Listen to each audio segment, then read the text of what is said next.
This broadcast of BFL Game Day is proudly sponsored by Western Screens, Blinds and Awnings, 35A Griffith Street, Bacchus Marsh. Phone 5370 1478.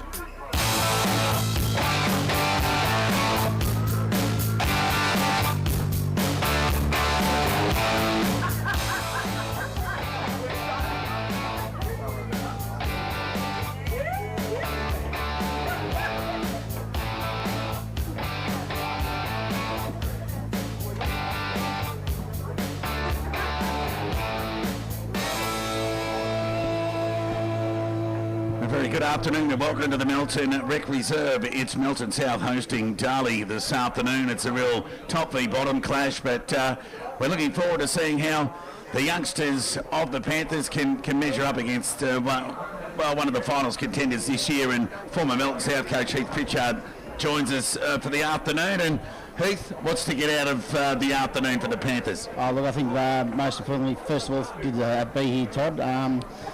Well, I think just after last week's performance, I'll just be looking for some competitiveness around the contest, not get blown out the water too early. Hopefully they can use the ball a bit better than what they did last week and just get a few wins in relation to the way they're playing the game. That'll be the biggest thing today.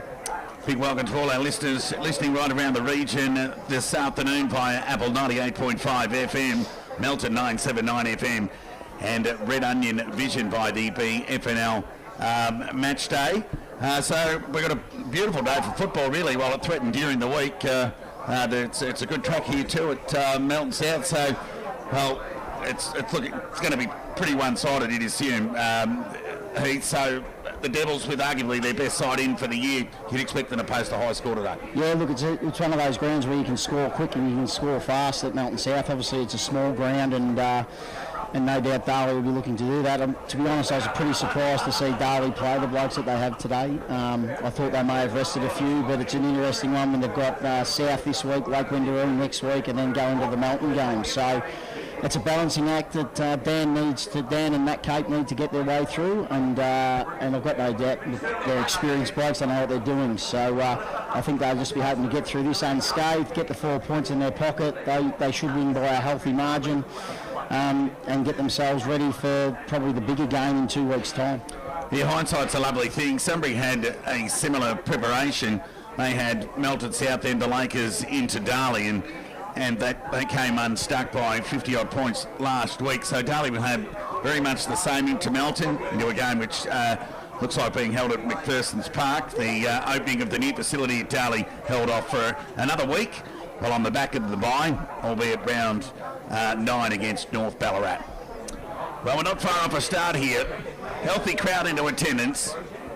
It'll be Darley kicking to the Melton town end as the siren sounds to get play underway. It's Impey in the ruck. The youngster tapped to Bewley. Baker had got it to Bewley with the left foot. Ominous signs early as Impey, Baker and Bewley went 1, 2, 3. And an entry inside 50 to Billy Myers. The kick a little errant. And over the line, out of bounds. So first clearance to the Devils. Impey back into the side today after missing with concussion last week. A welcoming inclusion. Tap one by Leonard. Cassius White wearing the 51 today. Second effort, okay. Ball spills out over the line for a boundary throw-in. So this alleged 50-metre line here, you know more than I. How far is that? About 42 and a half, I reckon, Todd. 42 and a half. Nah, it's probably 45, to be fair. 45. Well, we wanted to know the answer to that question for about 20 years. It certainly isn't 50. There's the throw-in. Morrissey and Impey. Impey with his first act, got it to Bewley.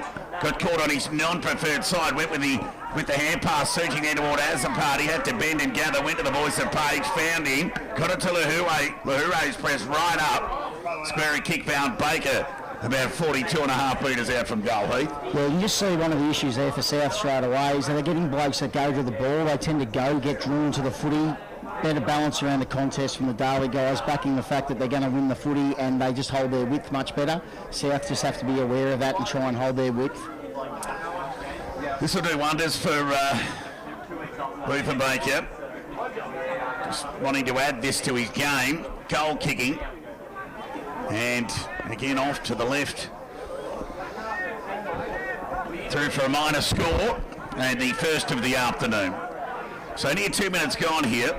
Darley one behind, lead Melton South, no score. So it'll be wild to bring the ball back into play. Kick's okay, was meant for Morrissey, spilled out. Pressure was good there from the Devils. Ball held to him, there'll be a stoppage. About 40 metres out from the Darley goal. Just look at Luther Baker at the back of the contest here, walking around by himself. You can see that there, Todd. He's too good a player to be leaving standing there by himself. But Cody Chapman's gone to him now, which is good. You must have the earpiece on there. Chappie for you, Heath. Familiar voice. Impey pushed forward, won the tap. Second effort at ground level was terrific for a big man. Written into the ground there was Denham. Umpire called play on. Ball spilled free. Opportunity here for the youngster Bibby. His hand pass is cut off there by Cadman. They threw ball on to boot. And missed all and sundry, out of bounds on the full. So it'll be Fino who brings the ball back into play. Kick's good. One of the more impressive youngsters from the Panthers, Fino. Yeah, he's a good kid, Mitch. He plays really well, works hard. Risky kick from Morris. He went in the Bewley direction. Turnover opportunity. Goal went forward on the not preferred. Went over the head of Billy Myers. Good shepherd there on Hoyland, protecting the ball drop. And it's gone through for the first goal of the afternoon to Brett Bewley. So Bewley gets his first. And just that kick from Morrissey, just some poor execution let him down. Yeah, it's just execution, and that's probably one of the biggest issues South have had over the first 5 weeks is just the turnovers and the scores against them from turnover. Straight away, we've got a goal from turnover there, unfortunately. So fingers crossed we can get our hands on the footy here, Todd. I'll say old habits die hard, mate. Back in the middle of the ground, tap, Impey and Jones. We'll give that one to Jones. Fell into the hands of Fino. Fired it out towards Bridges. Back to Fino. Good start there from the youngster. Right foot kick inside 40. Punched away there from Brett. Good defence. Only got to the ball there was Rogers, but the boundary beat them all over the line for a boundary throw-in. And the first 40 entry here. We'll refer to that here at Melton Rec Reserve this afternoon for the afternoon. So Darley with the only goal of the game in the opening 4 minutes through Brett Bewley. He's 15th of the season. Here's the throw-in. Impey, who's just about won every tap. Ground level ball picked up by Bewley, pinged by the arm. How will the umpire adjudicate? He says, oh, hell to him. The reigning Henderson medalist there, pinged by the arm. That was a good tackle there from Bridges. Ball up. Impey again. Won that tap. Cousins back into the side today. There's another handy in there. Heath after a solid performance for Geelong VFL last week. Darley got quality players across every line and they're just building nicely, Todd. So certainly got the class factor with Cousins and Luther Baker, Bewley, Myers.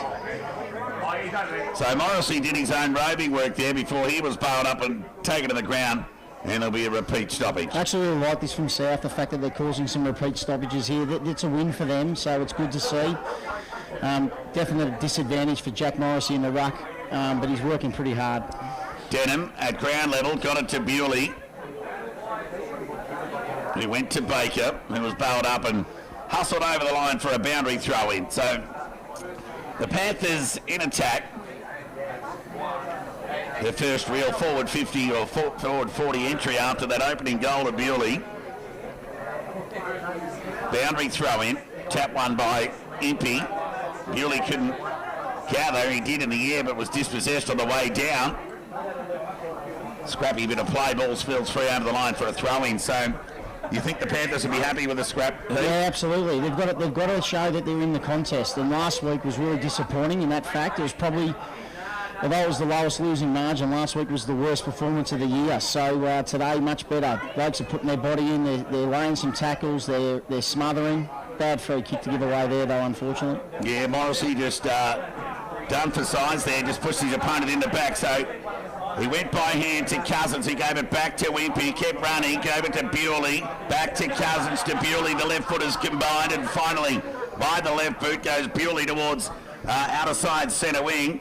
Ball at ground level, nearly a push on the Panthers. The umpire let it go. Shovelled out there by Fino. Got into the hands of Wild, who went by hand to White, but his kick's been cut off by the Footscray VFL listed young Bailey Young. Short kick was pretty ordinary in the end. And here's an opportunity for the Panthers to keep it inside their 40. And they'll get a repeat stoppage right in front of the scoreboard. So the Devils just taking their time to warm up, but in fairness to the Panthers, they've denied them space in a game on their own terms in the opening 7 minutes. Bewley by hand of the voice. The Denham was terrific. Went further afield towards Young. Old-fashioned territory kick to half forward. There's a nice mark taken there on half forward there by Johnson. Wastes no time, sits it up as the party's on it. Did he take it? He did. Our view just obscured by the social covering here just in front of us here at broadcast. But that's a strong mark for Andy as a party. He'll go back and have a shot on goal. Known for kicking a goal a game. He's a pretty reliable wing push forward depth player at the Devils. Finished, I think he might have even snuck into their top 10 best and fairest last year. Yeah, underrated player, does a job every week for Dan, and certainly will thread this, you would think. can't believe it wasn't holding the ball down the other end though, Todd, to be fair. As the party puts it through and gets Darley's second of the afternoon. Tick over 8 minutes gone. Darley 2-1-13, lead Melton South, no score. Yes, the exit kick there for the Devils it was pretty ordinary, and they were lucky to get away with it. I'm not sure they had much prior, but Panthers, we just want to take what they can, you'd think. Yeah, absolutely, Todd. So, but it's a quick transition. Worked hard to keep the ball locked in the forward line for 2 minutes there, didn't score, and Darley got it straight out and scored straight away. So you can see if they keep the ground open that Darley are going to be able to get the ball from the back half to the forward half fairly quick through transitions. So just looking at the the net behind the goals, Heath, it almost looks like it's at three-quarter capacity.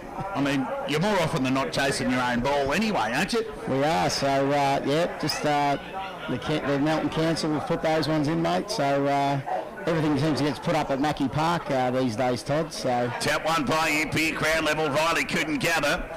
Baker conceded by hand, missed the target, put Page under pressure, had to go back and do his own dirty work. And they've ended up conceding here, the Devils, will be a free kick to the youngster Evans into the side today on half forward. Did well then, kept the ball in front of him and attacked it hard, which was good to see. It's pleasing. So we've heard about your young bloke, Heath. How does he compare to size to this Blair Evans? Because he's not much of Blair either, really. Nah, Blair's probably got him covered, mate. So Lockie's, I think Lockie's probably weighs in about 55 kilos and is just over 5'7". So he's a pretty small kid, but it's a different kettle of fish coming to the footy, being a dad watching your son play senior football, that's for sure. Well, Evans' kick, he just tried to bite off a bit more than he could chew there and just sort of shanked it to the left, striving for distance, but it went out of bounds. There'll be a throw in. Impey's pushed back. He's done well there. Hurried kick from Adam Azapati. Got it to his brother there in Andy, who found Baker. Conceded found to Page, who went along to win. Myers with strength. It was well done by Oyland. Affected the spawn to Riley. Ball fell into the hands of Simpson and went forward to half forward. And a big thump over the boundary line by Lahure. That's a good strong thump. That's the way defensive coaches would like to see spoils, Heath. Yeah, good defensive work then. Hippies won nearly every tap out. Won that one again. How will it sit for Young? Pretty good at keeping his feet most occasions. Umpires picked out a free kick. I think he might have paid a throw. So it'll be Evans. Couple of touches early for the newcomer. So he plays on. Went by hand to Fino. Went deep into attack, but it's just well led on the last line there by Matthew Brett, who normally good by foot. Switches play. Kicks okay. And it's Sullivan against his old side. And his first game in for the black and white at senior level. Kicked the ball towards half back. Ground level ball opportunity here for Bewley. He just stood up in that tackle. Before he was carried over the bounds for a boundary throw. Just a part of Mitch Fino's game that he really has to work on. His entry kicks inside forward 50. Too often he just misses the target or doesn't give it to the most advantageous spot to the forward. Throw in, Impey nudged out, umpire let it go. Thrown on the boot there by Matt Riccardi, got to outer side centre wing. Johnson powered up by a couple of Panthers. Absalom into the side, high up and under kick, umpire will pay the mark. Punch was good at the back, opportunity here for, it might have been Johns who got the ball to half forward, Cousins, and fired the hand pass out towards Young. He went with the right boot, presenting here is Cadman, had to stop and prop, but he was up to the task and took it in front of Kavarik, played on, went by hand towards Young, unselfish, went over the top to Ankrum. Mum might have been taking a photo with the flash on to Ankrum because he dropped it. Umpire called play on, and the Panthers have conceded here on half forward to Bishop.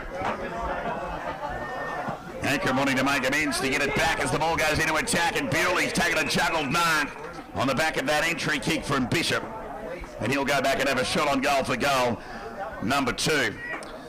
So good observation there on Fino, Heath, because that example there from Bishop just sees the result of an effective kick. Yeah, just laid it out in front of Brett Bewley there, and Bewley's such a strong player, and there's not too many country sides that get a bloke straight off an AFL list 24 months ago and get him back into their side, so he's going to be a tough one to match up on. Bewley, shot on goal, is off to the left and through for a minor score, so a let off there for the Panthers. Near 13 minutes gone in this opening term. While Melton South are yet to score, Darley have managed just 2 goals too. Kicking out of defence there from Wild was risky. Myers tried to affect the spoil, but Lee was there, kept his feet. They moved the ball towards the defensive pocket. Cadman kept it in, kicked it across the body to the danger area, and Bewley again. Just read it beautifully off the boot. And just a little bit of a class edge on Riley there. Just was able to pretty much come in and take an uncontested mark at the end. Riley unable to take body or ball. No, just had to sit there, and it was a nice kick out to get into to his advantage. I think we're seeing the major differences in the actual field kicking and handballing. As I mentioned earlier, the fact that the spread's good, they're not rushing in. Darley are holding their width and waiting to be able to win the footy and get given the ball. And Bewley makes no mistake from 25 metres out. South are actually, look, to credit to South, they're hanging in, they're having a crack, and they're just being a bit outclassed at the moment. So just got to watch on turnover, got to be more careful when they've got the possession of the ball. 14 minutes gone opening term. Darley 3-2-20 lead Melton South, no score. 2 goals to Brett Bewley, 1 to Andy Azzopardi.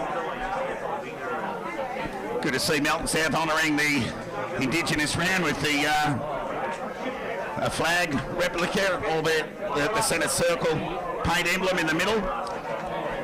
Ground's in good nick too. I've seen it in a lot worse condition over the years, Heath. Yeah, it is in good nick at the moment. Yep, you can't complain about the conditions today. So if you don't get a kick today, you're probably you're struggling really.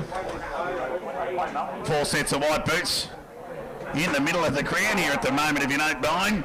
Must be the way of 2023. Tap won by Cadman, ball went to ground level. Out of the congestion goes Matt Tricardi. The pressure from Riley was good, so he had to go by hand. Out in the direction of Bishop. Good use of the body on Absalom. Absalom just knocked the ball forward only as far as Page, who threw the ball on to boot, missed all, and Sundry out of bounds on the full. And Reece Lee will bring the ball back into play. Just one of the interesting things, Todd, is that the tackle pressure from South's really, really good, but Darley still have the body strength to be able to release the footy, and got to try and wrap them up a bit more. But the effort to tackle is good. We've just got to try and stick the tackle so they can't release the footy. So Lee goes along the line. Turnover opportunity here for Young. Fired the hand pass out to Brodie Ward, who went again by hand to Cabin, who found Bewley on half forward, who took a nice mark in front of the youngster Bibby. Lowered the eyes on the kick, but it was well read by Chapman. Reigning club best and fairest and captain goes into the middle of the ground. Miller was the target. Cousins did the spoil. Was well trapped in the end there by Lahure, who nearly got leg break there. Fired on with the hand pass towards Denby. Went inside 50. Diving attempt at the chest mark spilled by Darren Leonard back into the side today. Defensive kick will get the Panthers out of trouble. Oh, that was a good turn there by Fino. Turned Lahure inside out, went along the wing. Much better kick from Mitch Fino then. Gave it right out of the jack on Morrissey's space, which was excellent. So Morrissey with ball in hand will look to move the ball forward. Well, he missed all and sundry really in the end, but it stayed just inside the boundary line. Umpire said it was touched before it went over the line for a boundary throw-in. Actually, don't mind Mitch Caddy, the guy that South have got at full forward. He's new this year. Just needs to lead though and present to the footy. He hasn't been presenting so far today. Kicked 3 goals last week in that 102-point loss to the Lakers. So he should have some confidence heading in today. And there's Matt Tricardi, who ended up wrestling in that ruck duel, ball at ground level. Bit of a stalemate of sorts. Patea tackled, dispossessed. Quick answer, Matt Tricardi. Meant for Cadman, was cut off there by Morrissey. He was under pressure. Fired the hand pass out to Bailey Young. He just threw the ball onto the boot. There's a nice mark taken there by Lee. He might be the Shane Page version for the Panthers, but obviously not in the same class, but similar sort of quarterback role. Yeah, exactly. He just needs to again disposal then. Like it was a 20-metre kick to a guy standing by himself, and it's landed short of him. So Van Leith with ball in hand. Short kick's okay to Bishop. So Bishop goes to inside half forward, looking there towards Myers. Probably dropped what he should have taken. It was some good pressure from the Panthers' defence. Scrappy bit of play with beast to a honeypot around the football, finally gathered cleanly by Riley. But the umpires picked out a free kick. Did you see that one, Heath? I don't see a lot what Adrian sees, to be brutally honest. Well, you can say that now, can't you, I guess? Yeah, I can. So the Devils. Left foot kick from Denham. Goes out direction of Leonard, who takes a nice overhead mark and a confidence builder for the returning veteran today. Good player, Darren. He's been a good player for a lot of years and really can go either end of the ground for the Devils. That was a strong mark. The defender there couldn't do much more, and it was a great kick into him as well. So they're just showing their class here at the moment, the Devils, with their use of the footy. So Darren Leonard, who nearly helped pinch that 1 point loss to Ballarat in that first semi-final last year, goes across the face of goal. Van leads second, third attempt. Shark there by Myers. Chance here for Johnson. Pressure good there from the Panthers.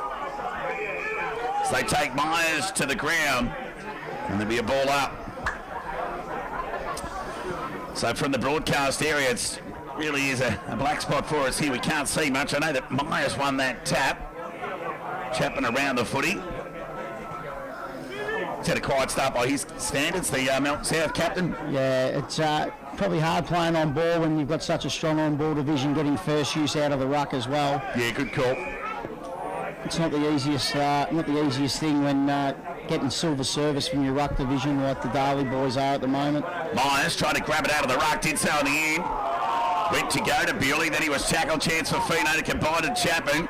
He's just overcooked the kick to Morrissey. Young knocked the ball forward to Cadman, to Ankrum. Missed the target. Page had to go back and get it himself. Threw the ball on the boot, kick across the body. Has been cut off. The mark's been taken there by Fino. So let's see how he executes by foot here. He's got wild short if he wants him, but he'll choose the longer option. So he goes to centre wing. Caddy the target. Read up well off the boot in the air by Matthew Brett. Squaring kick into the middle of the ground's okay. Found Andy has a party. Just turned, lowered the eyes, and found Denham. He took a nice touch, one-hander at the end. 41 metres out from goal. The left foot kick goes in the direction of Leonard at the back. He's got it. Just outpointed Simpson there. Just with the longer reach. Was able to get enough purchase on the footy. And Leonard will go back and have a shot on goal for a chance to kick Darley's fourth. It's just really important that the young players from Melton South don't just ball watch. Like, they need to actually go back and defend and turn when we lose possession, or when Melton South lose possession of the footy, that they actually find a man quicker. Denham stood by himself then for ages and got the ball. And as Dazzle Leonard has just kicked the goal. Leonard gets his first. In his first game back for the Devils. And they get their fourth. Bewley has two. As the party won, Leonard won. It's 4-2-26, Darley. Lead Melton South, no score. Tick over 21 minutes gone in this opening turn. Look, can't deny the effort of the South boys. I think they're trying really hard. There's just some little things, obviously the class factor. We see here in the ruck again, you have Bewley, Denham and Baker in the middle. Hopefully they can cause a secondary ball up. That'd be great for South here. Chapman's gone to Bewley. There's the ball up. Tap one by Ippy to Bewley. Tried to release the ball in the tackle and was pinged by the umpire that time. I can't see how he had prior opportunity then. So Chapman with ball in hand goes inside 50. Caddy the target. Cut off then again there by Brett. He's got Denham short. If he wants in, he'll go there. Ball went 6 foot in the air. Denham still had to jump and take an overhead mark on half-back. The former Blood and Cobra. Now Devil, left foot kick in the Bewley direction. Rubbed his hands before the ball got to him. Nice little bump off the footy there by Chapman. Allowed White to send the ball towards half forward. Foot race on in earnest here. Patea and Sullivan. Knocks the ball out towards Denham, who started well. The ball gets switched towards Sullivan, in fact, who's donning the white boots. Decides to go by hand to Ankrum. He can get it back if he wants. Kick across the body's okay. Hopeful more than anything else. How will it bounce? Myers had two to beat in the air. Might have caught one over the shoulder. Umpire said no. And there'll be a ball up on half forward for Darley broadcast side. Kicking to the city end. Against the slight breeze in this opening term. Out of the congestion goes Sullivan by hand. Probably went to the voice of Kamara. He's probably heard that a few times over the years. Miller into the side today. Couldn't find a teammate. Fell into the hands of Azapati, who went forward. Ground level ball. Chance here for Wild. Find it over towards Theo, who went towards Lee. So Lee, Theo and Fino all came up together. At our next stoppage, just tell the broader audience the difference between the three. Look, Reece Lee's probably more a Dowler lockdown type defender, to be honest. Riley Theo was a highly promising junior, was on the Western Jets list. Has probably struggled the last year and a half. This year he's had some really good senior footy, playing off half back, which is good to see. And who was the other one, Todd? Sorry. Fino. Yeah, Fino. Look, Fino's he's a bull for his size. He's an absolute bull. He's look, in a good side, he'd be a perfect forward pressure forward, half forward, just laying tackles and kicking goals. He'd be that sort of player. He's a bull. He's a bit of a coach's favourite, Fino. Darley lead by 26 points. 24 minutes gone opening term. The tackle from Bishop at ground level was good.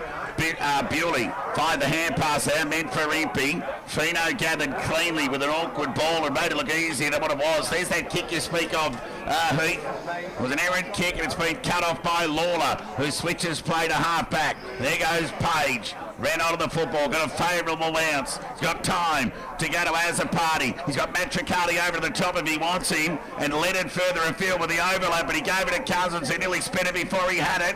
Goes with the squarey kick to Bishop, and he's got it. Juggling mark. And Bishop will go back and have a shot on goal from about 15 metres out directly in front. You just see as soon as they won the footy, the spread from Darley and got her out in the open, and it was off to the races really. So it's just got to be those kicks inside forward 50. You just need to have a bit more precision, but also the south forwards have to present. They have to come up at the football. They're not going to get it out the back. Bishop kicks Darley's fifth, and Darley extend 5-2-32. Lead Melton South. No score, 25 minutes gone in this opening term. We're going to get some scores from around the grounds in just a few moments. It's Melton hosting Bacchus Marsh, East Point B. Redan, Sebastopol and the Lakers, and Ballarat and North Ballarat. Important game for North Ballarat, Heath. They've only won 3 of their last 11. They've beaten Redan, Melton South, and the Lakers. That's just been about it, really. Yeah, they're sort of, you wouldn't say underachieved, because obviously they haven't recruited a lot of players. They've kind of gone within. Brendan McCartney's sort of gone with his younger blokes and gone within, but Impey to Baker. Got it to Bewley, who went to half forward. Seems to drop what he should have taken. Grand ball opportunity.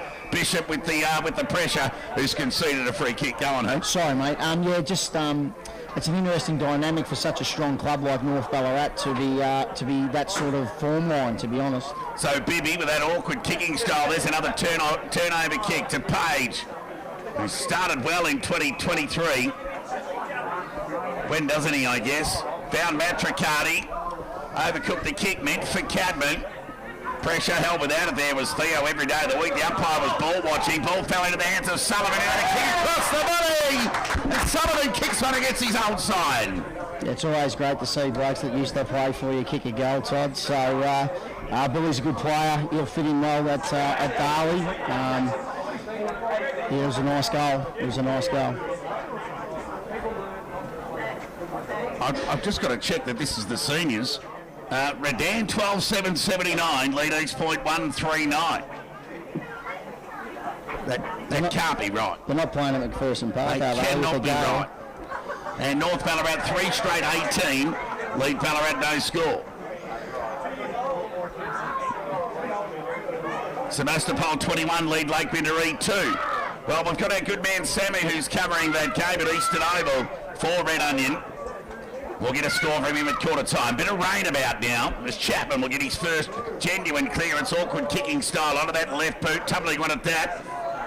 Fell into the hands of Lawler, who went by the right boot, and that wind just got hold of it like one of my tee-offs on a Sunday afternoon, Heath. Out of bounds. Bit of a slice, Todd. Yeah, I'd like to say a fade, mate, but it is probably a slice by definition.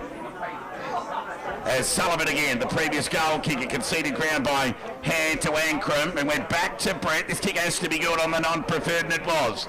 So Cousins went into the middle of half-back and fouled Baker, who ran away under the left boot.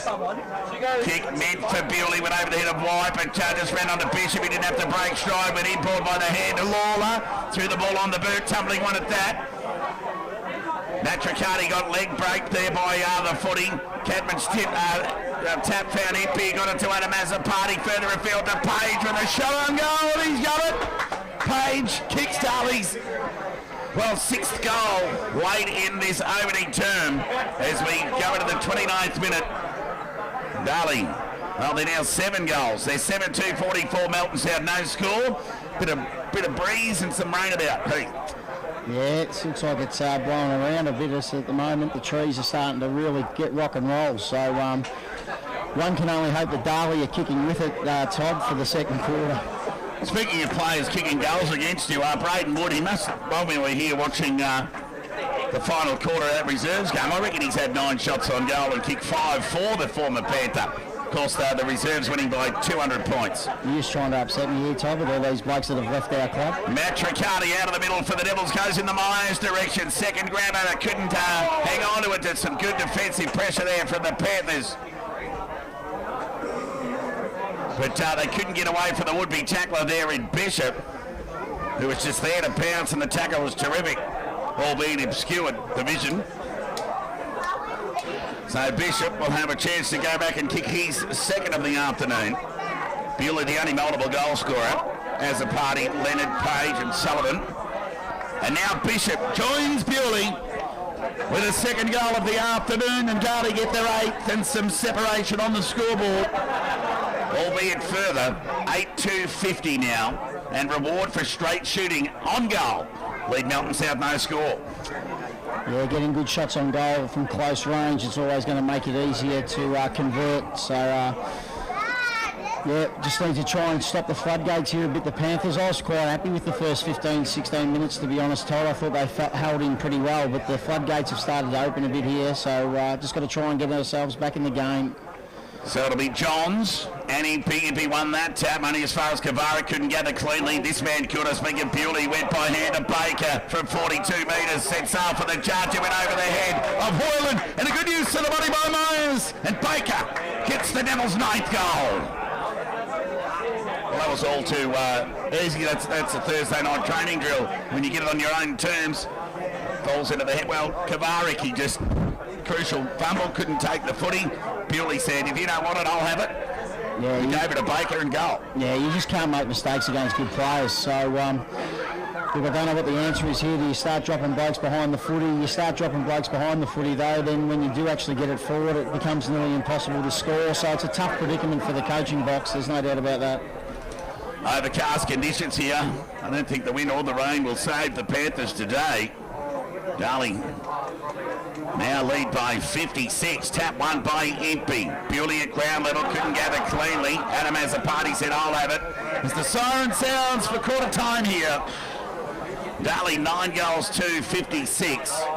Lead Melton South, no score. The goal scorers for Darley. Brett Bewley has 2, Dylan Bishop 2, and 1 each to Luther Baker, Andrew Azapati, Darren Leonard, Shane Page and Billy Sullivan. Well, Heath, the further that quarter went, the better the Devils looked. Yeah, no doubt. The class factor's there, and by getting first use of the ball, as we said at the start, you know, it's a game, it's a ground where you can score fast here at the Rec Reserve. So when you're getting such easy clearance out of the middle, it's very, very hard for the defenders to defend, and South really need to probably try and look at that. Impey's obviously dominant in the ruck. Baker, all the on-ballers, Baker, Brett Bewley have had plenty of it. So Denham, it's going to be a tough day at the office for the South boys, there's no doubt about that. Yeah, it's been a bit of a share fest at the moment. As you said, Melton South quite competitive in the first 12 minutes of the game, but forced to suffer the consequences of some poor execution, especially by foot made to play by the Devils on the spread. So those of you that are tuning in online, I can tell you that there is a correction in that score, as we did think. Redan 29, lead East Point 9. So it's not 79 to 9, it's 29 to 9. So a well-earned break. We'll be back with the second quarter action in about 5 minutes' time. That quarter was proudly sponsored by Anytime Fitness, 72 Bennett Street, Bacchus Marsh. Mention BFL Game Day on Apple 98.5 FM to receive 50% off your joining fee, plus a free towel and water bottle. This broadcast of BFL Game Day is proudly sponsored by Western Screens, Blinds and Awnings, 35A Griffith Street, Bacchus Marsh. Phone 53701478. Rustel Proprietary Limited, phone 0419 568 635. Stop for quality and service for your side cut. Phone the top man Graham Gillespie at Rustel for prompt and expert service. Proud sponsor Apple 98.5 FM. Stockdale and Lego means real estate because your success is our business. Take a look at our station sponsor website www.stockdaleandlego.com/Bacchusmarsh and like our Facebook page to keep up to date with new listings, open for inspections and rental availabilities. Stockdale and Lego, we are here for you. Proud sponsor of Apple 98.5 FM. I want you to inspire me, and I want to inspire you this football season with our high quality locally grown meat. Hop online or give us a call on 5368 1117 or come in store and we will deliver to you free of charge this football season. Proud sponsors of this station, the Land Local Butcher. Apple 98.5 FM, connecting you to your community. This broadcast of BFL Game Day is proudly sponsored by Western Screens, Blinds and Awnings, 35A Griffith Street, Bacchus Marsh. Phone 53701478. This quarter is proudly sponsored by Anytime Fitness, 72 Bennett Street, Bacchus Marsh. Mention BFL Game Day on Apple 98.5 FM to receive 50% off your joining fee, plus a free towel and water bottle. Discover your community on Apple 98.5 FM. This broadcast of BFL Game Day is proudly sponsored by Western Screens, Blinds and Awnings, 35A Griffith Street, Bacchus Marsh. Phone 53701478. This quarter is proudly sponsored by Anytime Fitness, 72 Bennett Street, Bacchus Marsh. Mention BFL Game Day on Apple 98.5 FM to receive 50% off your joining fee, plus a free towel and water bottle. Community radio made in Bacchus Marsh. Apple 98.5 FM. Rustel Proprietary Limited, phone 0419 568 635. Stop for quality and service for your side cut. Phone the top man Graham Gillespie at Rustel for prompt and expert service. Proud sponsor Apple 98.5 FM. Stockdale and Lego means real estate because your success is our business. Take a look at our station sponsor website www.stockdaleandlego.com/Bacchusmarsh and like our Facebook page to keep up to date with new listings, open for inspections and rental availabilities. Stockdale and Lego, we are here for you. Proud sponsor of Apple 98.5 FM. I want you to inspire me, and I want to inspire you this football season with our high quality locally grown meat. Hop online or give us a call on 5368 1117 or come in store and we will deliver to you free of charge this football season. Proud sponsors of this station, the Land Local Butcher. Apple 98.5 FM, connecting you to your community. Welcome back to the Melton Rec Reserve. Round 6 action here. It's Darley on the road. They lead 9-2-56. Melton South known to score. Goal scorers for Darley. Brett Bewley with 2, Dylan Bishop 2, 1 each to Baker, Azzopardi, Leonard, Page and Sullivan. And obviously no contributors on the goal front from the Panthers. So Scores from around the grounds. Redan lead East Point 28-9. North Ballarat 19 lead Ballarat 7. No score from Mackie Park in the Cobras game. Sebastopol lead Lake Windaree 22-3. I'll have a score from you in the Bacchus Marsh game. We'll have Spence Jenks out there who'll get back to us with a score. So you're very interested to see, Heath, the opening bounce here. You're expecting Bewley and Baker to go to their preferred left side. Well, it's interesting. They've swapped over.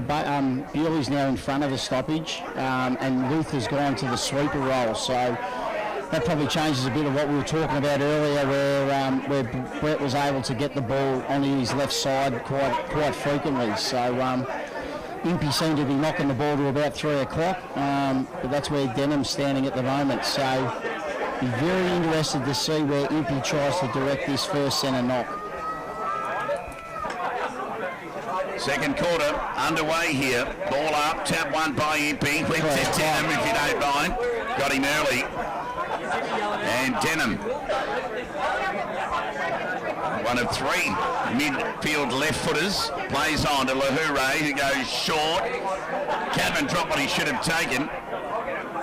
Good strength there from Azapani. Was all too easy. Ran away from Rogers. Right foot kick inside the forward line. Ball spills free. Panthers just hanging on just as White softens the ball forward and over the line for a boundary throw in. 40 metres around from the Darley goal. Rogers is good. Like, Rogers can kick a goal, but he's just got to tackle harder than that. Like, he can't just go to the contest at that sort of pace. He's got to hit the contest harder. Healthy crowd giving the positions on the ladder, but the 2 clubs have been rivals for a long time now, Heath. Yeah, absolutely. It's always a good crowd, the Darley Melton South crowd. So fingers crossed the Panthers can hit the scoreboard a little bit this quarter. Throw in, tap one by Impey, went straight to Denham, thought he was held without it, but the umpire let it go, fell in the hands of Bishop, left foot kick across the body, Leonard comes out and takes a mark on the chest. And we'll go back and have a shot on goal here from about 20 metres out for goal number 2.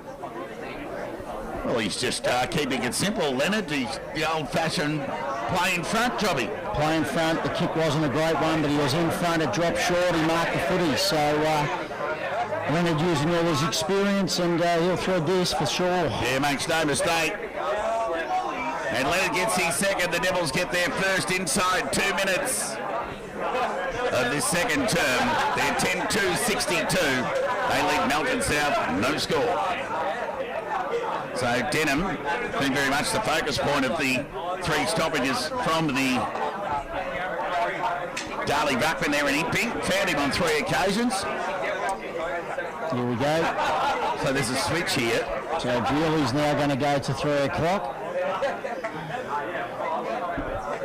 They might be trying to mix up the predictability, Heath. I reckon the knock's going to go straight between Baker and Bewley, and Bewley will run onto his left foot. There you go. Let's see if I'm right. East Point had kicked a goal at the Eastern Oval. They're back within 14. They're 2-3-15. Redan 4-5-29. North Ballarat 3-1-19. Lead Ballarat 7. And Sebastopol 3-4-22. Lead Lake Windaree 3 points. So Sebastopol likely to win today. Their 4 wins will be against the bottom 4 sides. So they'll be looking for a like-for-like hit-out soon, Heath. Yeah, I still like Sebas. I think they're a real chance to go all the way. I think it's a Sebas Melton Darley sort of thing. There goes Impey. Went looking towards Bewley. Nearly found it. Bit of tunnel ball going on. Could have been held without it. The umpire agreed. Little stiff there, White. Spotting use ahead of that stoppage was okay. But it's not easy keeping Bewley at bay. Such a strong player. So he's right in the middle of the ground here. Oh, he just got around White, and then another. Oh, that was good pressure there from Riley. Forced the turnover in the end, but the Panthers just happy to give it back. Chance here for Riley to make amends. It certainly wasn't his error to begin with. In fact, I've been impressed with Riley as a new recruit. Only 18, 19 years of age. He's a bit of a bull for his age and his size, to be honest. Just grabbed out of the ruck there by Morrissey. Hat kick forward, cut off there by Cousins, who marked on the attacking side of the middle of the ground. So he goes out in the forward pocket, looking there towards Billy Myers on the bounce. finally gathered, conceded by Andy Young. High up and under kick. Players set themselves. Cadman, the fly, couldn't take it. Ball at ground level, empty. Spilled it before he got it. Chance here for Theo. Didn't get much clearance on the kick. High up and under. Cut off there by Myers. Umpire didn't pay the mark. Soccer out of the congestion. Went in the middle of the ground for the Panthers. Ankrum was clean and ran away from Patea. Right foot kick inside the attacking 40. Cadman again through a bit of strength there. Tackled as he kicked. Fell favourably to Denham. Left foot kick. Guess who? Leonard's got it again. Plugger Leonard. I think you've got to play in front of him, Todd, to be brutally honest. Like that's 3 times he's marked the ball in front of his man with just a bit of a tumble kick out of a stoppage. So it's a worry. Darren could kick a number of goals today. Yeah, he's a beautiful kick of the football, makes no mistake. He might end up with bursitis on the foot today. Give him a spell from that knee injury that he's had over the early weeks of the season. Leonard gets his third. Darley get their 11th. They're 11-2-68. They lead Melton South, no score. 5 minutes gone, second term.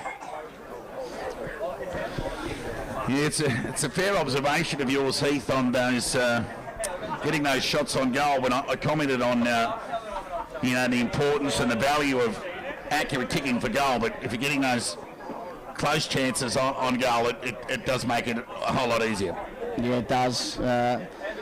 Certainly does indeed. It's a tough one. And again, with the centre square dominance, you can see here Bewley's now sweeping, tipping that the ball go between him and Luther Baker here, and Baker will block and Bewley will go.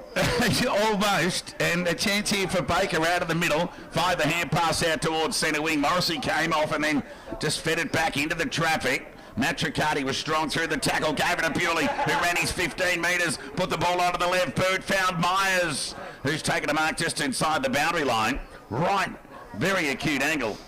Toughest in football. I don't know how deep these pockets are here. You're a chance for kicking them over there, Heath? Look, Billy's a good player, so you could see him just sneaking around a little bit and kicking a goal, to be honest. So he goes to the outside, banana kick.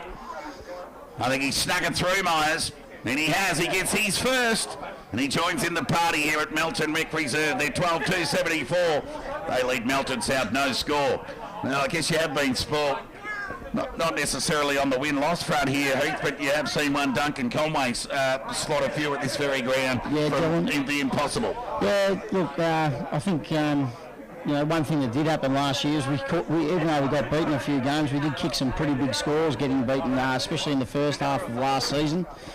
So Dylan used to like playing at the Rec Reserve, that's for sure. Yeah, just 26 points separated these two sides at their last meet. There's the tap by Impey. Got it to Adam Azzopardi, back to the ruckman in Impey. High up and under kick, went inside 50. Bewley in front, the fly couldn't take the mark. The shark was there from Johnson. Right foot kick.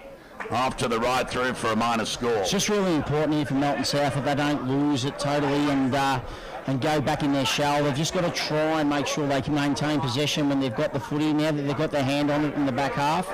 So Lee to bring the ball back into play. Ignored that lead of Morrissey. Probably a good call because he just led straight up the ground. Anyway, he gets some territory out of defence. And a chance here for Green. His kick was intercepted there by Cousins, who got it to Lawler, back to Cousins, who kept running and got it back. Adam Azzopardi, right foot kick across the body, and Van Leaf, the youngster, comes out and takes a mark on the chest. And another one of those kicks that seemingly fell short, Heath, and the Devil forward again found in front. Yeah, in front, and goal number 13 coming up. Again, it's a shot at goal, 20 metres out. So they're not tricky shots on goal, but the Devils are getting here. He makes no mistake. Reward for forward 50 entries here. The Devils, they're maxing it out here at the Rec Reserve. They're 13-381 if you don't mind. Melton South, no score. Trey Van Leaf gets his first. So where to for the Panthers, Heath? They're obviously in a world of hurt at the moment on field.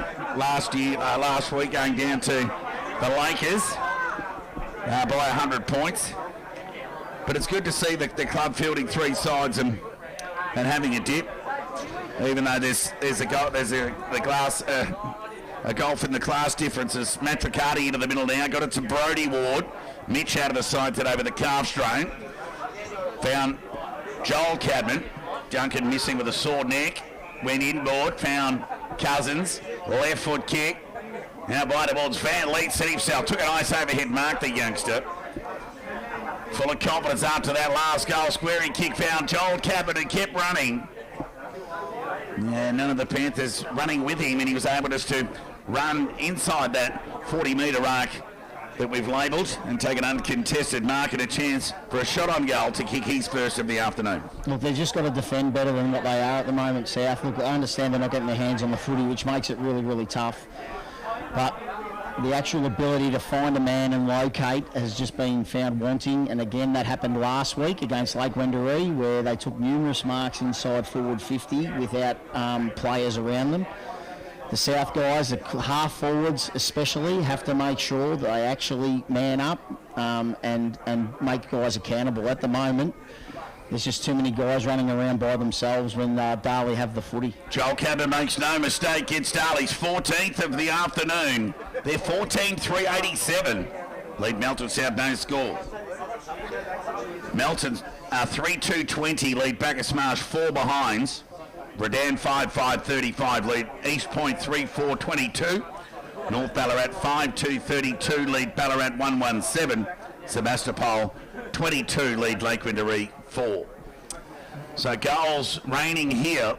Back in the middle of the ground, tap one by Impey. Just knocked it into his opposing ruckman there in Johns. They kept knocking the ball forward. Somehow fell into the hands of Fino, who backed himself and ran 8 or 9 metres. Awkward looking handball. Hand pass it behind Bibby, made it difficult for him. Ricocheted off his body to the hands of Sullivan, who found Cousins, who went back into traffic.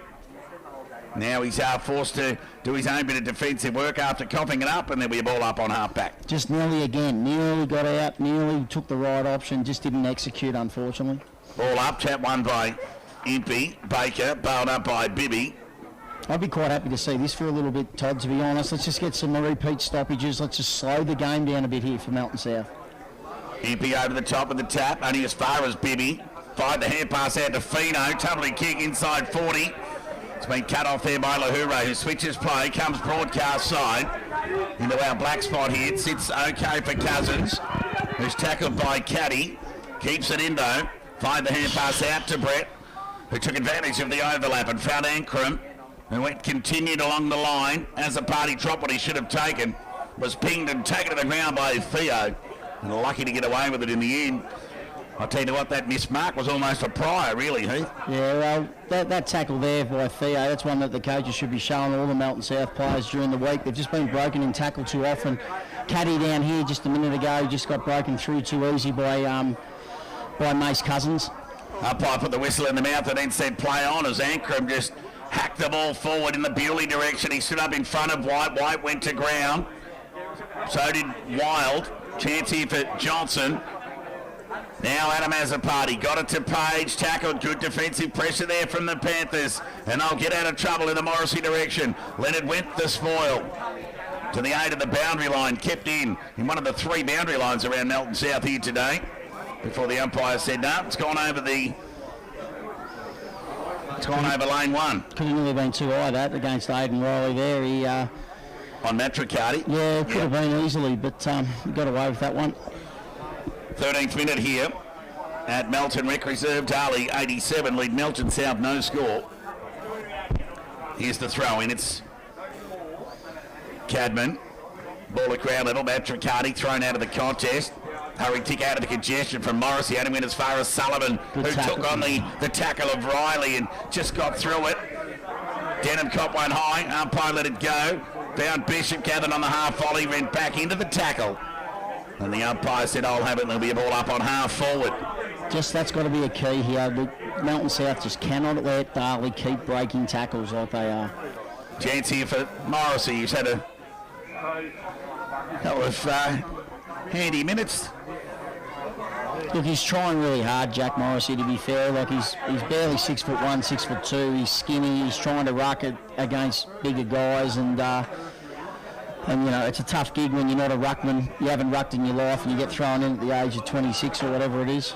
Another tackle there from Theo to deny Bishop a runaway. Tap one by Johnson on that occasion. Ball gets knocked forward. How will it sit for Joel Cadman? In his way, there was the youngster there in... Might have been Muse. Yeah, it was Muse, yep. And there'll be a ball up 40 metres out from the Darley goal. Look, I like the fact that they're playing these kids. I like the fact that Muse is getting a game, Absalom's getting a game. You know, you can't afford to play them every week. They're just so small. They're going to be rotated in and out, but get some games into them and see what they can do at senior level. Right on half forward, ball up, tap one by Johnson. He's been the fourth man used in the ruck and probably still got some height on Morrissey. So it'll be Johnson and Morrissey. Give that tap to Johnson. Did his own roving in the end before he's bailed up by Theo. Kabarik's tackle on Denham. Will generate a ball up here. Oh no, he's been pinged. So don't mind the umpire breaking it up there. Just give it a free kick that wasn't necessarily there as Theo combines by hand to Green. He got it back. Now this kick needs to be good and it was okay. It was safe. And they combined by hand back to Theo who went looking for Wild and missed the target. Now there'll be a boundary throw in 20 metres around from the Darley goal. Straight away you can see the difference then. Melton South won the ball, started to switch play, and Darley just pushed very, very hard across to the other side of the ground to make sure there was no easy exits. Darley, on the other hand, when that's happening to Melton South, are getting the ball out easily on the far side. Tap one by Johnson, only as far as wide. It wouldn't sit for him. When he bent to gather the ball in his boot, and momentum set the ball forward over the line for a boundary throw-in. I think it's advantageous for a club like Darley having guys like Bewley, Billy Myers, Mace Cousins, etc. Just showing and leading the way with the work rate you have to, the sort of work rate you have to have when you have the footy and when you don't have the footy. And I've got no doubt that they'd be leading the way at training and on the track. Ball at ground level. It's a scrum of sorts. Bees to a honeypot before the umpire will come in and effect a ball up. 39 metres out from the Darley goal. Yeah, the score in the background is right. It is 14-3 to no score here, second quarter. All gets stumped forward, chance here for the Devils. Across the body goes Cadman. Kick was smothered in the end. Chance for the Panthers, but they cough it up to Bewley, who has a pot shot at the goals. And he misses off to the right for a rare miss. He's second behind of the afternoon. Darley's fourth. They're 14-4, 88. They lead Melton South no score. They waste no time bringing the ball back into the play. And a couple of executions by foot. Don't see them out of their defensive 40 yet, and the kick's been cut off there. Third kick out of defence, cut off by Johnson. Long kick to the top of the square, right, the Flyers at the back. Bewley's one of those. Half a dozen players around the footy before Bishop's tackled and taken to the ground. And there'll be a ball up on the goal line. So it'll be interesting to see what happens here. The Panthers will want to knock it through. Ball up. Ball at ground level. Somehow they kept it in the Panthers through Chapman. Fired the hand pass out to Kavarik with a high up and under kick to half back. Johns dropped what he should have taken. Out the back goes Patea. Kicks into an open half forward line. Brett at the back took a nice mark over the youngster in Caddy. And he'll switch play to broadcast side to Young, who just doesn't stop running. Young had Bewley, but elected to go back to Lahoure. He'll play on through the middle. Telegraphed hand pass was okay to Young. Hit the ground running. Right foot kick in the Leonard direction. He's got it on half forward. True set half forward here. Probably too far out to score. Right foot kick out in the pocket. Goes in the Myers direction. And Myers takes a nice mark on the chest. A bit of separation on the Panthers' defence. And it's remiss of me not to talk about Matty Brett as well. Another guy with VFL experience. And then obviously Young is on Footscray's list. Is that right, Todd? Yes, indeed. Yep, so there's another guy that's training at VFL level all the time. So you can see that the Devils have really recruited well over the last couple of years and reaping the benefits of that. So Myers, squaring kick, found Johnson, and he'll have a shot on goal to kick his first of the afternoon. Normally a good kick, Johnson. Commentator's curse, kicked it across the face, missed everything at the end. Out of bounds on the full. It's interesting to note the other night when you were speaking to Billy Myers, Todd, that he said his sort of preference was to play sort of half back, but he's found a spot up forward in the Devils lineup at the moment. Be interesting to see what happens against Melton and those sorts of sides where Billy finds himself playing. That is a fair call when the trumps are against, but you're still going to get it done offensively. But Leonard's presenting well, and the Panthers will get out of trouble. That kick was sort of poorly timed off the boot, but had enough to find Green, who got it back to Kavarik, back to the youngster there in Evans. Hurried kick, cut off, opportunity here for the Devils, and they're away. And the kick's marked there by Johnson on half forward. Too far out to score, goes out of the pocket. Myers, the target, sets himself. Second grab, got it. And Myers will go back and have a shot on goal. Just a little bit too much strength through the core, holding up there and outpointing the Panthers defenders. And he'll go back and had a chance at goal number 2. Yeah, there was 3 defenders there. The back defender had to kill the footy. I don't know what you're trying to do, Mark the footy 3 back. So just kill the ball, punch the ball and punch it hard. Make it hard for him. So Myers, that's a fair dinkum shank. That can go with one of my chips to one of those drives from earlier on. That whole backman thing started to make sense. Heath, looking at that, but you probably wouldn't want those exit kicks coming out of the back line either. Yeah, he's usually a pretty good user of the ball, Billy, so I think we just put that down to the one bad one for the year. Mulligan, kick out of defence, being cut off again by the pressing Devils, this time by Cousins. Will go inboard to Leonard, couldn't take the mark. Opportunity here for the Panthers to clear to a 2-on-1. Cousins all class with the lead over Bibby. The nice contested mark, the first real mark of flair of the afternoon. Left foot kick there from Cousins. Players fly, Bewley one of those, couldn't take the mark. Gavin was bailed up there. Through traffic goes Bishop, squeezed the ball out towards Cadman. Johnson, in fact. Maybe a ball up. About 15 metres away from the Darley goal. 150 metres away from us, mind you. Morrissey, quick hands was okay. Clearing kick, got towards half back for the Panthers. Cut off there by an unlikely source in there at Impey. Miss Young with the hand pass, and he disappointed with that, the big fella. Foot race on in earnest. Fino goes to socket to out of centre wing. Ankrum, agility was good. Conceded ground by hand to Baker. Went in the middle of the ground to Denham. Had to break the tackle of Absalom. Finally did. Put Baker under the pump, and he was up to the task. And he'll take a free kick. Umpire paid the advantage.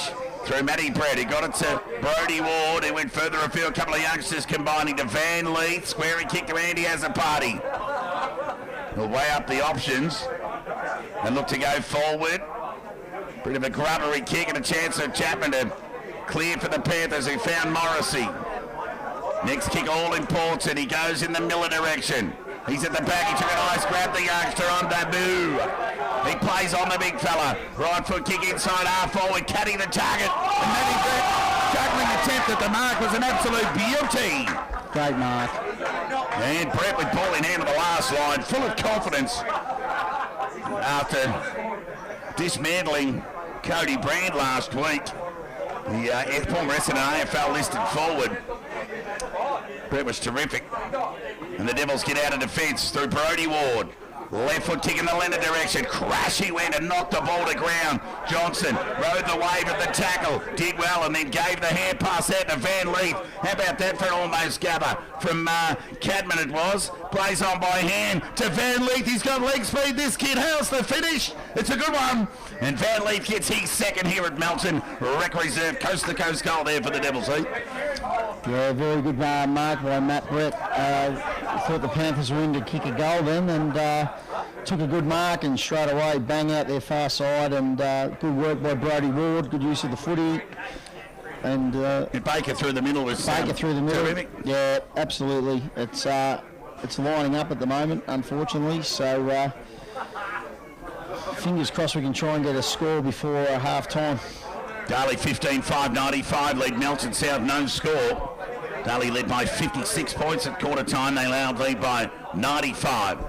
Centre clearance opportunity there for Jones. Could have been held without it. Johns, in fact, umpire called play on. Morrissey took the would-be tackler on and then was forced just to give it away in the end. And Young was on the receiving end of that hand pass. Kick went to half forward. Leonard got it on the second grab. Good pressure there from Hoyland. Umpire didn't pay the throw. Sullivan rode the tackle. Was able to gain about 15 metres for his side by hand. Only as far as White. Awkward looking kick it in the middle of the ground. Clean bowled everybody. Now here's a chance of the Panthers as they go into attack. Rubbery ball. Lahore had to be strong because Cuddy was waiting in the back. The youngster, he took one over the shoulder right in front of the umpire if you don't mind. And Lahore will take the resultant free kick and get the Devils out of trouble. There's that Style who found Ankrum. It went short to Page. You go over the top here towards Matricardi. Overcooked the kick. Fino's there. That's a push every day of the week. Umpire agreed. That was a lazy concede. Cough up there from Matricardi.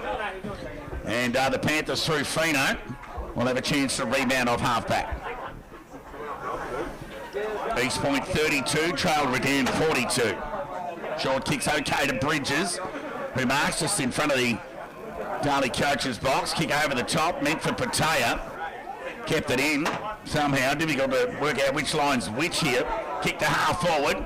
Out comes Caddy. Chance here for his first real crack at it. Left foot kick across the body. Into attack. Good use of the body by Chapman. Outside of the right boot. And he's put it through. Good boy. Good boy. They worked hard then. Well, it was a one-on-one on Sullivan, actually.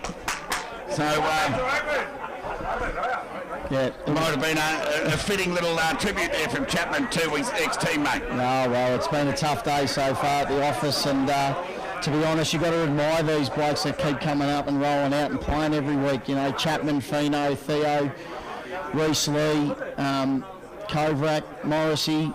They keep putting their hand up and stayed loyal in a tough situation, you know, so it's pleasing for them to get a goal there. New 26 minutes gone, second term. Panthers get there first. They're trailed by 89 points. No real clean exit out of that restart. It's just been amazing that centre bounce at the hit has gone to the same spot nearly every single time. It'd be really nice to see if South can try and clog that area up and make Darley do something different. Morrissey just pushed Impey in the back to get himself into the contest and then threw the ball onto the boot, only gained a metre or so. The umpire's paid out a free kick here. It's going to go against the Panthers. It'll go to Page.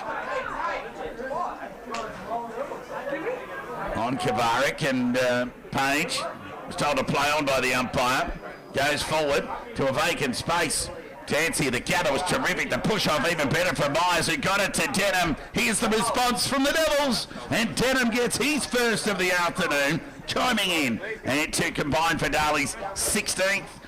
Well, there was a nice bit of footy there from the Devils. Myers was terrific with the gather and fend off and handball, and Denham all class with the finish. Yeah, Denham's standing 20 metres clear by himself though, so you've got to question where his opponent is. It's not as though it was a fast play where the Devils got a turnover and you were running forward and you got caught out. So again, it's about where locating your man, not ball watching. It just appears to me that the South boys keep going to the fall of the ball all the time and not necessarily thinking about where their man is. And right again, on the same knock. Impey to Baker. Centre clearance, left foot kick. Myers the target. He's got a better purchase on this one. Second grab at it, couldn't hang on. Umpire called play on. Rebound will come here from the Panthers defence. That was a nice gather there from the youngster there in Evans. Ball gets towards centre wing. Absalom in front. Good use of the body there by Cousins, but it's got an awkward bounce. Good contest there from Absalom. Just make sure the ball went over the line for a throw-in. Don't know much about young Evans, but he's done okay. He's had a few possessions and certainly hasn't been afraid to put his head over the footy, which is pleasing. Boundary throw-in. Impey pushed again there by Morrissey. Umpire let it go. That's 3 times in a row he's done that. He's just rolling the dice, really. Heath flirting with danger, taking the umpire on. Well, he's 6'10", maybe he shouldn't get shoved out the way that easy, mate. Yeah, well. Ball up. Now Impey. There you go, straight back at you. He gave Morrissey a bit of his own and knocked it forward. How about that gather from White? Classy gather. Right foot kick was poor, though, in the end. Well read off the boot there by Cousins, who didn't commit to the Absalom lead. Left foot kick from Cousins, meant for Adam Azzopardi, cut off. Baker held by the arm, and the sun of the eyes of the umpire is actually over that at the end, and they run away here, the Panthers. They go inside 40, and the mark's been taken on the chest, deep into attack here, and the Panthers will go back and have a shot on goal. I've got no doubt that I've got no doubt that Dan Jordan will be wanting Impey to stand up and be stronger than that though in the contest, and he needs to be, because he's going to come up against some brutes in this league in ruckman, and for the Darley to go as well as that they possibly can this year, he needs to play a key role. So it'll be Rogers from under the roof. Banana snap on goal is off to the right through for a minor score. You know, the other young bloke we haven't mentioned who was key in the play there is young Bibby, who's a good player. I really rate him. We've got, to be honest, so far this year, it wouldn't be surprising me if he was winning Melton South's best and fairest, to be honest. How about the kick from Bewley in the middle of the ground, though, to a 2-on-1. Myers did the right thing, gave the ball to Matt Riccardi. Open ball opportunity here for Van Leith. He's a racehorse. White's not real slow either, but the shot on goal from Van Leith's gone straight over the goal umpire's hat. 3 disposals, one end to the other, if you don't mind. Darley get their 17th. Van Leith gets his 3rd. That was a goal in literally 5 seconds, Todd. So he's Bewley's got the ball, kicked it into the middle of the ground as he does. Stoppage, no one running with the wingman or the half forward who's out by himself, and he just rolls into an open forward line. So Matt Riccardi to Van Leith, goal. Easy as you like. Redan lead East Point by 16 points. Melton lead Bacchus Marsh by 30. Sebastopol lead Lake Windaree by 25. And North Ballarat lead Ballarat by 35. I like the fact they put Aidan Riley in the middle. Here's Melton South. Give the kid a chance. He's a strong kid over the footy, number 4. He's on Luther Baker, who's a tough player as well. So, and he won the ball then, Riley. Yep, won by Impey, went to that area, was sharked there by Riley, who gained about 8 metres for his side. Baker fired the hand pass there towards Lahure, who knocked it further afield to Cousins, might have cut one high, the umpire let it go, but now we'll ping him for holding the ball. And again, Aidan Riley's the one that laid the tackle. He's a good kid and he's gone hard. Good work rate to work right across there, Riley. So he's got Patea short if he wants him, and finds him. He's got to read up at the footy here, Caddy. You can't play 10 metres, 15 metres behind Matt Brett. He's just going to lay off, and look at that. Yeah, nice block there from Brett on Fino, who wanted the free kick, allowed Impey to take the mark, who got it to Ankrum into the middle of the ground. Cousins found Bewley on centre wing. Will measure the kick towards Van Leith, who's been a dangerous forward presence in this second term. He's kicked 3 of his own. Tumbling, awkward-looking kick towards half forwards. Okay. And it's a chance here for the Devils through Andy Azzopardi. He'll go back and have a shot on goal for goal number 2 and goal number 18 for the Devils to match their 9-goal haul of the opening term.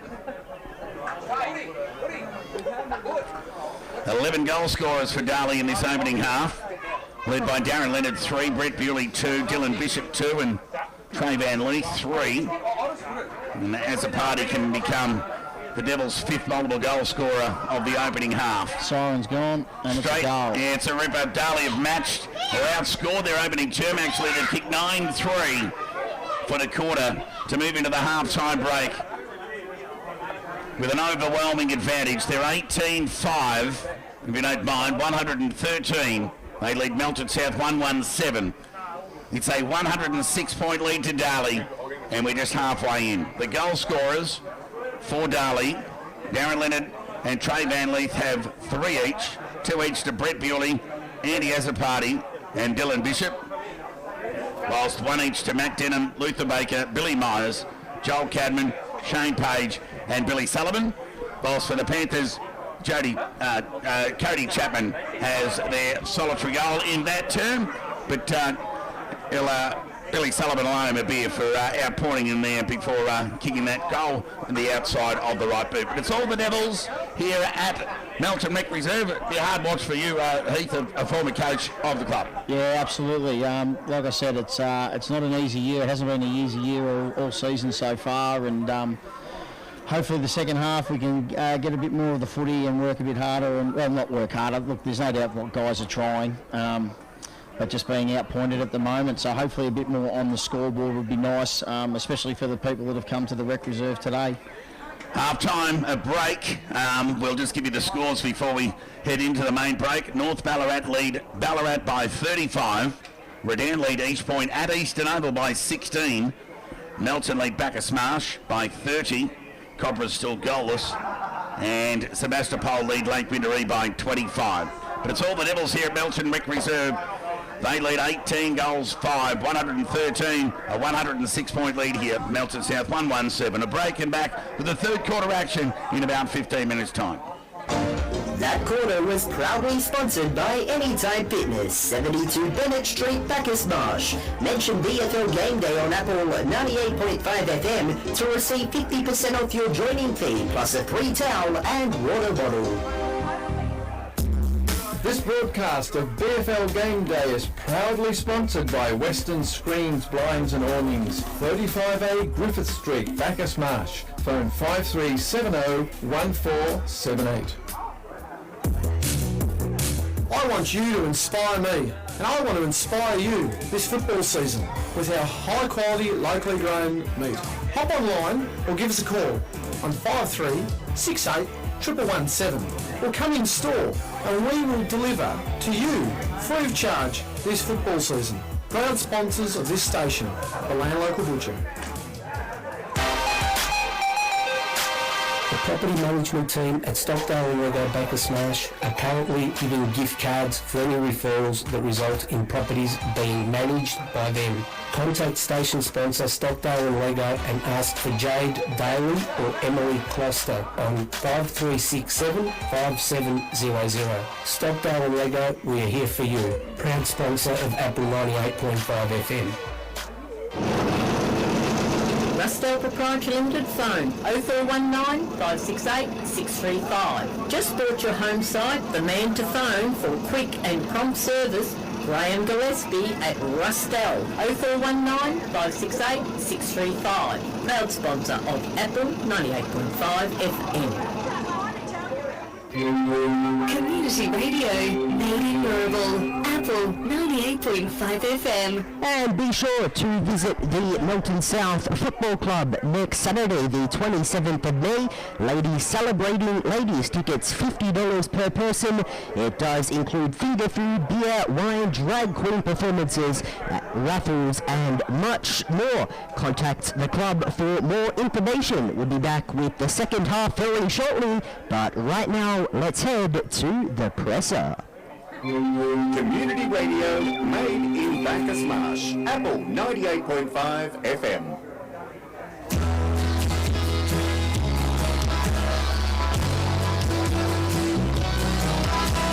Apple 98.5 FM in association with the Ballarat Football League are proud to present The Presser. And now would you please welcome live from our Bacchus Marsh studios your local footy call team, Todd, Fridge and Spence. Very good evening. Welcome to another episode of The Presser. 5 rounds down. We've got a jam-packed show for you tonight, so stick with us right throughout the hour. We'll take you right up until 9 p.m. Darley President Mark Shelley to join us shortly.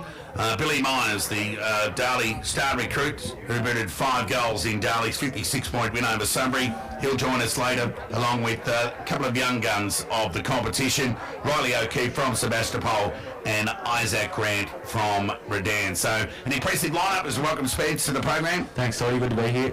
We'll go through the results and a few of the goal kickers and stats after we have a quick chat with Mark. Time's at a premium, as we welcome and we thank you for coming in, Mark. Thanks, Toddy. Happy to be here and happy to share some info. So Mark Shelley, the president of the Darley Football Club, he's been a committee member since 2009 and took over the presidency in 2018 and has held that position since. Mark, the $4 million question that not only the Darley faithful and the broader competition wanting to know the answer to, when's the ETA for a finish, or the time when this amazing new facility is going to be complete? Yeah, it's a question, Todd, that I've been asked probably hundreds of times and more so in recent months, but as we can see now, the pavilion is certainly getting towards the final stages, and the advice we've received as recently as yesterday is that the completion is towards the end of this month, towards the end of May. Now, the little difference there between what's completion and occupancy may have some time frames involved with obviously surveyors and so forth signing off, but the hope is with council officials and the builder in discussions yesterday is that their plan for the building to be completed is at the end of May. Well, with all respect of the next two oppositions for Darley and Melton, obviously a top of the round billing scheduled for round 8 and a potential huge earner for the club, especially given if that facility was open and up and about, you'd have a monster crowd. We'll be pouring a beer on that day. Well, what we've done, based on the advice that we've received from our council and the builder, and in relation to the Melton game, it's not just a matter of us getting occupancy with the building and so forth. It's actually then being able to be fully comfortable with how the building is going to operate and how it's going to run. So we made the decision as of yesterday to facilitate transferring the Melton game to Melton. To give us the extra couple of weeks. We've approached Melton in regards to that because we were due to play them at home later in the season. So the concept is for those two home games to be flipped. So in actual fact, if we get the go-ahead from Melton in the league, that early June clash will be played at McPherson Park. Well, that's big news. So a shift in store for Darley and Melton, that round 8 fixture. Well, if Darley get their way, we'll be off to McPherson Park, and of course the Devils haven't won against the Bloods for 6 years, but I guess that pales into comparison as to what really is going on at the moment. Correct, and the thought behind that was, yeah, sure, if the building's still handed over to us, in the days prior to that game, it's not just a matter of getting the keys one day and operating the building the next. It's obviously a complex building, upstairs, downstairs, and so forth. So, and given that we wanted to try and capitalise on that particular day as the first day, we didn't think it would be doing anybody justice if we, in theory, took the building over on the Friday and then tried to operate and against a team such as Melton on the Saturday. So the thought pattern there is the league are aware of that approach to Melton. Melton have indicated to us that they'd be able to confirm either yes or no with us by tomorrow, and then the league would make a formal announcement. What that entails and allows us to do then is that the following week is now the King's birthday long weekend, so then we would have that additional 2 weeks before we would clearly be looking to play North Ballarat at home. So how's the club coping without revenue? I know home games are a major source of income for all local footy clubs, so you'll miss another game, so yeah, you'll be looking at it's certainly 10, 11. That's right. It's certainly been a juggling act to try and make things work. We've sort of shuffled the deck a bit with some payments and bits and pieces, but what we've also made sure that we're very fortunate with our sponsorship base for the club. We certainly got on the front foot with our sponsors probably a bit earlier in the season than what we had previously, to make sure that we got some source of income and revenue in to sort of tie us over. And I suppose too, we were aware prior to the start of the season that we're basically going to be back in the season anyway at home. That was what we were up against. I mean, we'd sort of had discussions with the league about, we not playing at home in the first. So we were prepared for that. But this extra couple of weeks, we just want to. So back ending player payments. No. But back ending our home games, okay. not player payments. Back ending our home games, and just making sure that when we have the facility operational, we've got it operational properly. So when it is open, hopefully Darley, North Ballarat. Yep. It will be fully operational. That's our intention. Yep, for sure. And what is contained in the facility? Tell us about the new complex and what it will bring. Sure. So it's going to be a multi-use facility. As such, it's got multiple change rooms downstairs. It's got first aid rooms to it. It's got separate netball change rooms. It's got facilities for women's football. It's also got disabled toilets and public toilets built into the side of the building, which will be accessed by the public on an ongoing basis. We were fortunate enough being involved in the building process along the way that we've retained our existing home change area, which was a relatively new part of the building, was a relatively new part compared to the older building. We've retained that, and that'll become basically a warm-up centre with a gymnasium attached to it or inside it. And the upstairs, it's got a lift. It's got a lift inside. Upstairs is a 250 seat function area. It's got a small corporate area off to one side where corporate functions can be held, on a game day or at any time during the week. And then it's obviously got a separate area for timekeepers and broadcasters such as yourself. There's a bar upstairs. There's a commercial kitchen upstairs, and there's also a canteen facility in the lower level, which operates on our normal game days and so forth. So the idea, the business model would be to trade 5 days, 5 nights a week. Certainly, that's clearly the intention, and it's built when the funding for these types of buildings is provided. And probably to go back a step, Todd, we first as clubs, and when I mean clubs, the 2 football clubs and the cricket club, we first approached council formally about the rebuilding of this facility probably back in 2016, 2017, so it's probably 6, 7, 8 years ago. And back then it wasn't, we were told that it was still a way off. And then what the 3 clubs, what we then said, well, if we committed 250,000, would council come to the party? Council come to the party, and then we were fortunate enough that. We then, with council's advice, were able to receive funding through a state government fund called the Growing Suburbs Fund.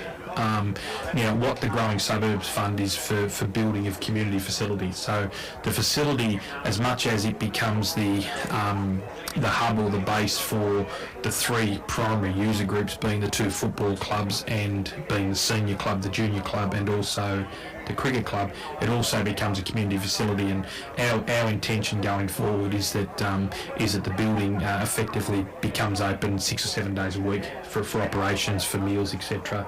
Running a bistro type setup now. There have been some discussions with operators to do that.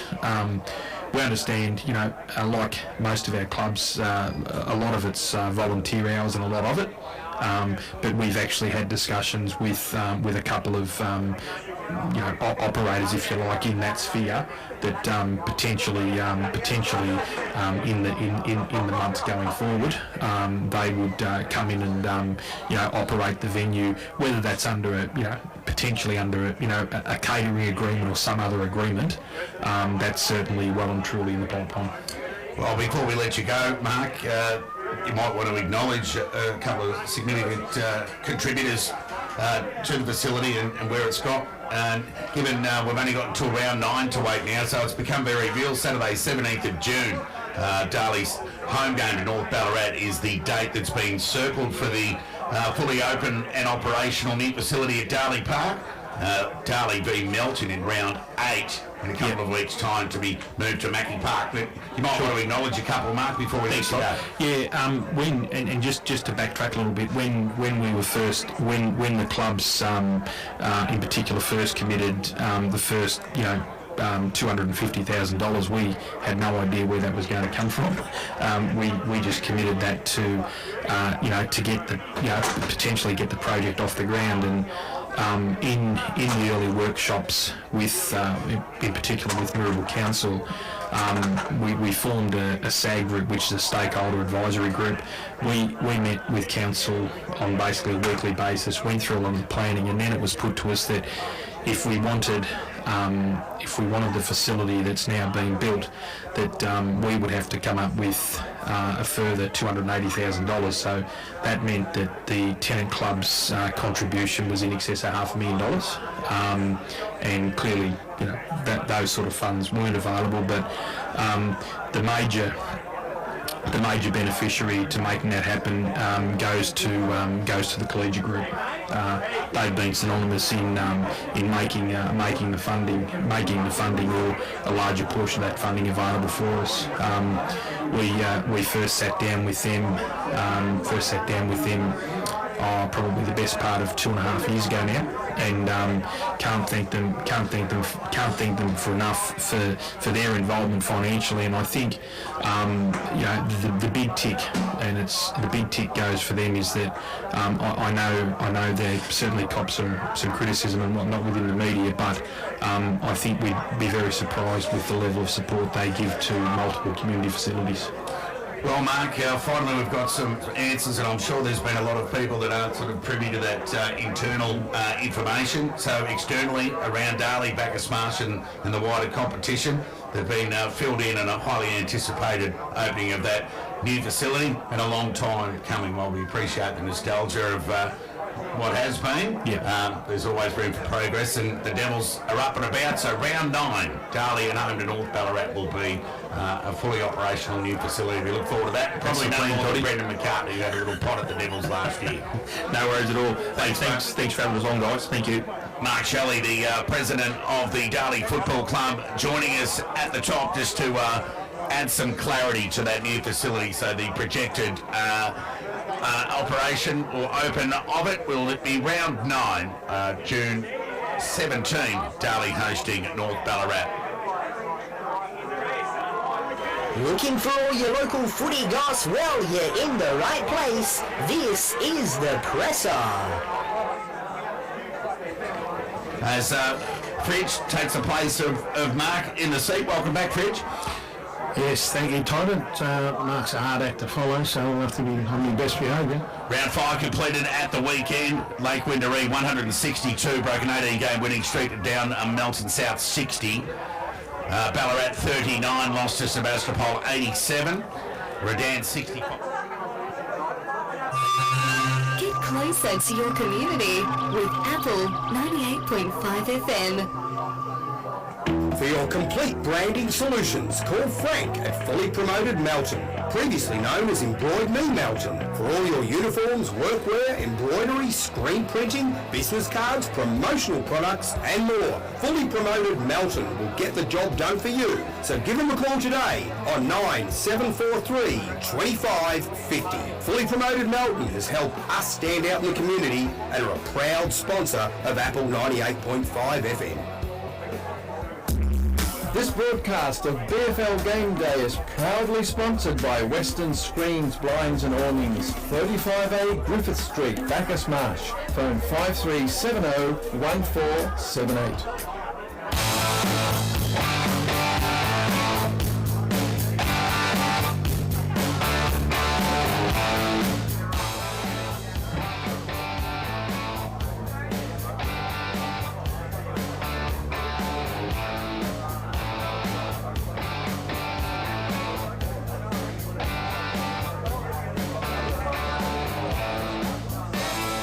Welcome back to the Melton Rec Reserve for Apple 98.5 FM's match of the round.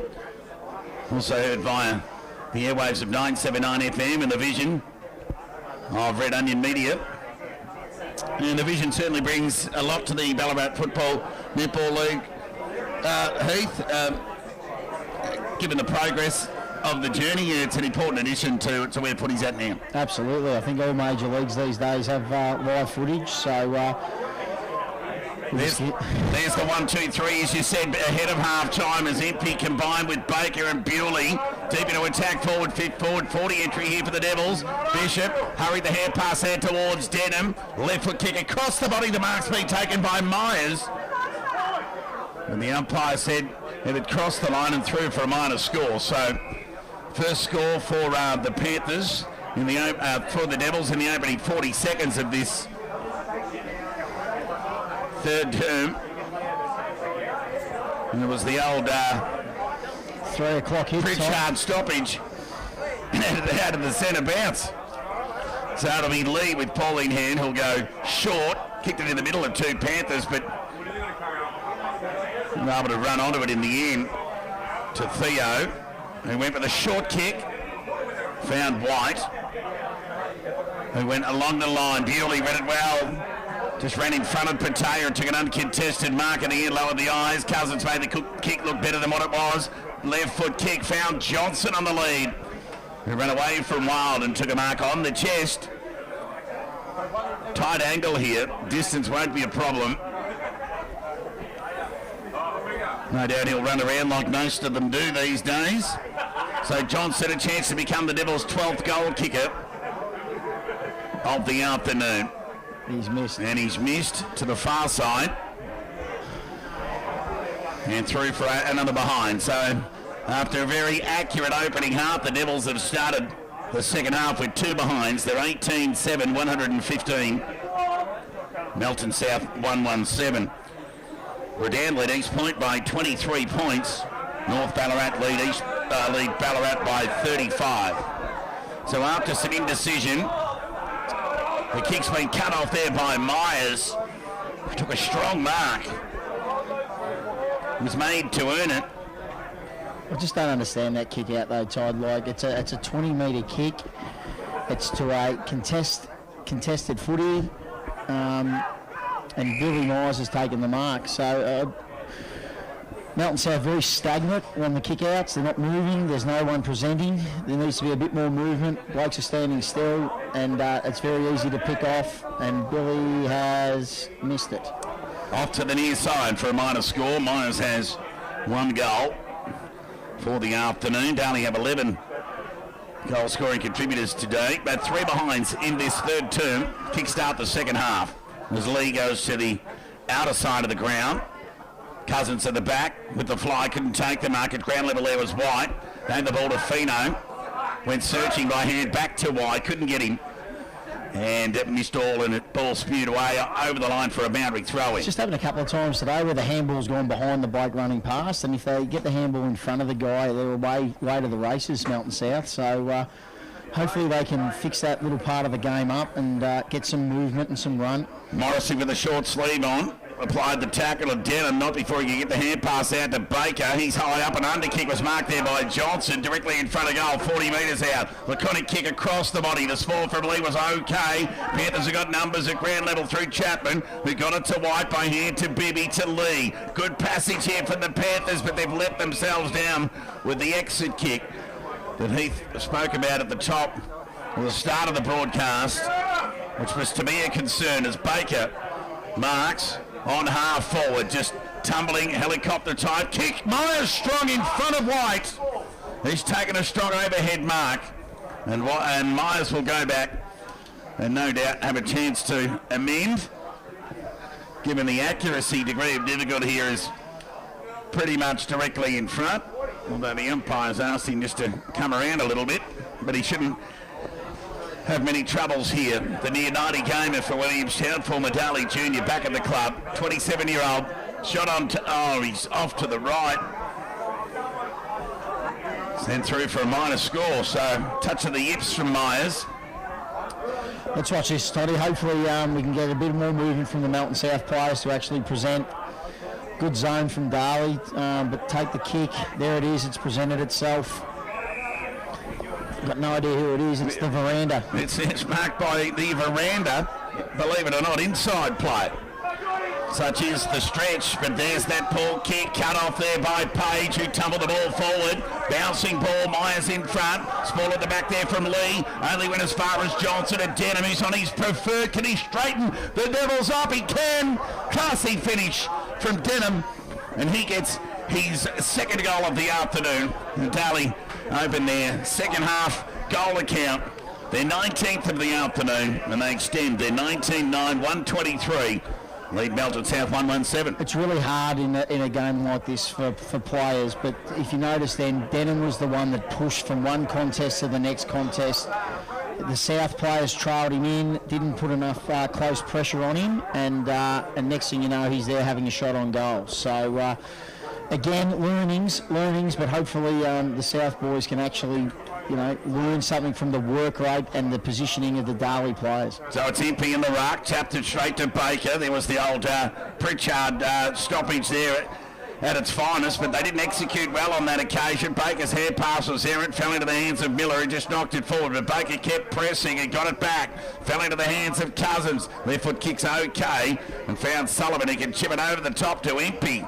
The big fella, how will it sit for him? He's got to bend down 6'10" and all. Hand pass along the line of the boundary. That was a terrific gather there from Cabin. He went back inboard, put his man under the pump. He's tackled, taken to the ground and pinged by the umpire. It'll be a free kick to White against Andy as a party. I do like the way young White just picks his opponents up off the ground, get them back to their feet. Why not? Right foot kick to the attacking 40. Been cut off there by Brodie Ward.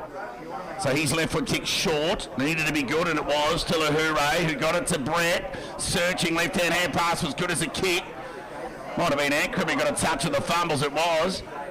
And he had to turn Absalom inside out, which harder than it looked. Brett squaring kick, overcooked it, meant for Matricati. Bishop ran onto it, back to Matricati. Good pressure there from Lee. Forced the turnover. So Chapman with ball in hand, got it to Theo, to Wild into the middle. Good passage, overcooked the kick, meant for Fino to Chapman. Back to Fino. Stationary hand pass to Patea, who just turned around and kicked it to an open forward line out on a bounce. Caddy the pursuing. Young gets back, gets a favourable bounce, and he runs away with a right foot kick and gets the Devils out of trouble. Only momentarily though, because he overcooked the kick and it went out of bounds on the full. Fair enough having a shot from there. The forward line was open, get it out the back. Caddy was running onto it. It was just a stiff bounce for the South boys. So Bridges lowers the eyes, kick beautifully read by Cousins off the boot.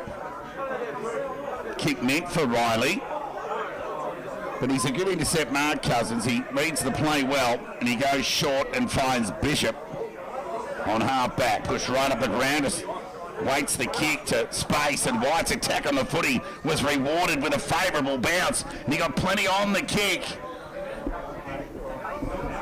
And then it went off to the right, one bounce over the line for a boundary throwing, or it might have gone on the full actually.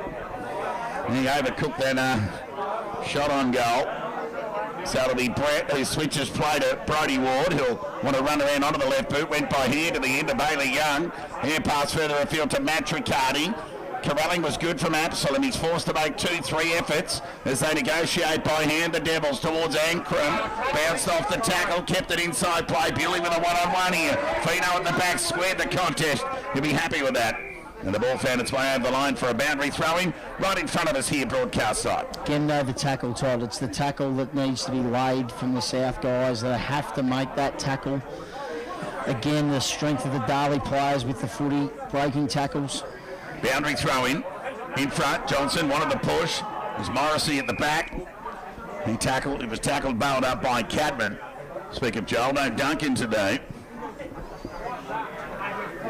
So, a 116-point lead to the Devils. Johnson won that tap, knocked it under the veranda. Leonard's attack on the footy was good, but he was met solidly by the Panthers' defence. Wild then gathered the footy, taken to the ground there by Bishop. Leonard stood up in the tackle of Chapman. Riley might have cut one high. Bit of a scrub of sorts as Leonard tries to usher the ball forward, but the umpire says it was held to him, and there'll be a ball up some 25 metres out from the Darley goal. Melton lead Bacchus-Marsh by 37. North Ballarat lead Ballarat by 40. So that clearance kick only went as far as Cousins, who's starting to have an influence. One of many in the black and white today. The kick found as a party, who wanted the lead to present, but then ignored the ball and then went with a high up and under kick. Joel Cadman underneath it. It's got Fino to beat. Neither got a hand on the footy. The tap from Page was meant for Johnson, but weight of numbers through the Panthers' defence, and Kavarik was the beneficiary. Got it to Riley. Gather was good, and then he was tackled, taken to the ground, and the umpire said too high against Page. There'll be a free kick to Riley on the defensive 40s. He goes back inside towards Theo, who went back into the defensive goal square. So the youngster Green with ball in hand. Right foot kicks okay to White. This is where it breaks down. Over the top to Simpson. Right on cue. It's as if you've already seen the replay of this game, Heath. Opportunity here for Sullivan, but the outside of the boot's been cut off there by Theo. Well, he needs to look out this way to the kid. News, he's out here. Use him. So he goes short to Lee. So that kick could have been the further option, and Lee could have run onto the handball of Mears, but anyway, he went the short option. So they go to Brett. He's got his name written all over this. It's been impenetrable today. Pushes up and goes short to Young. So Darley just kicked the one goal in 11 minutes into this third term. Squaring kick from Young to Cousins. Possibly the major possession winner on the ground in this third term.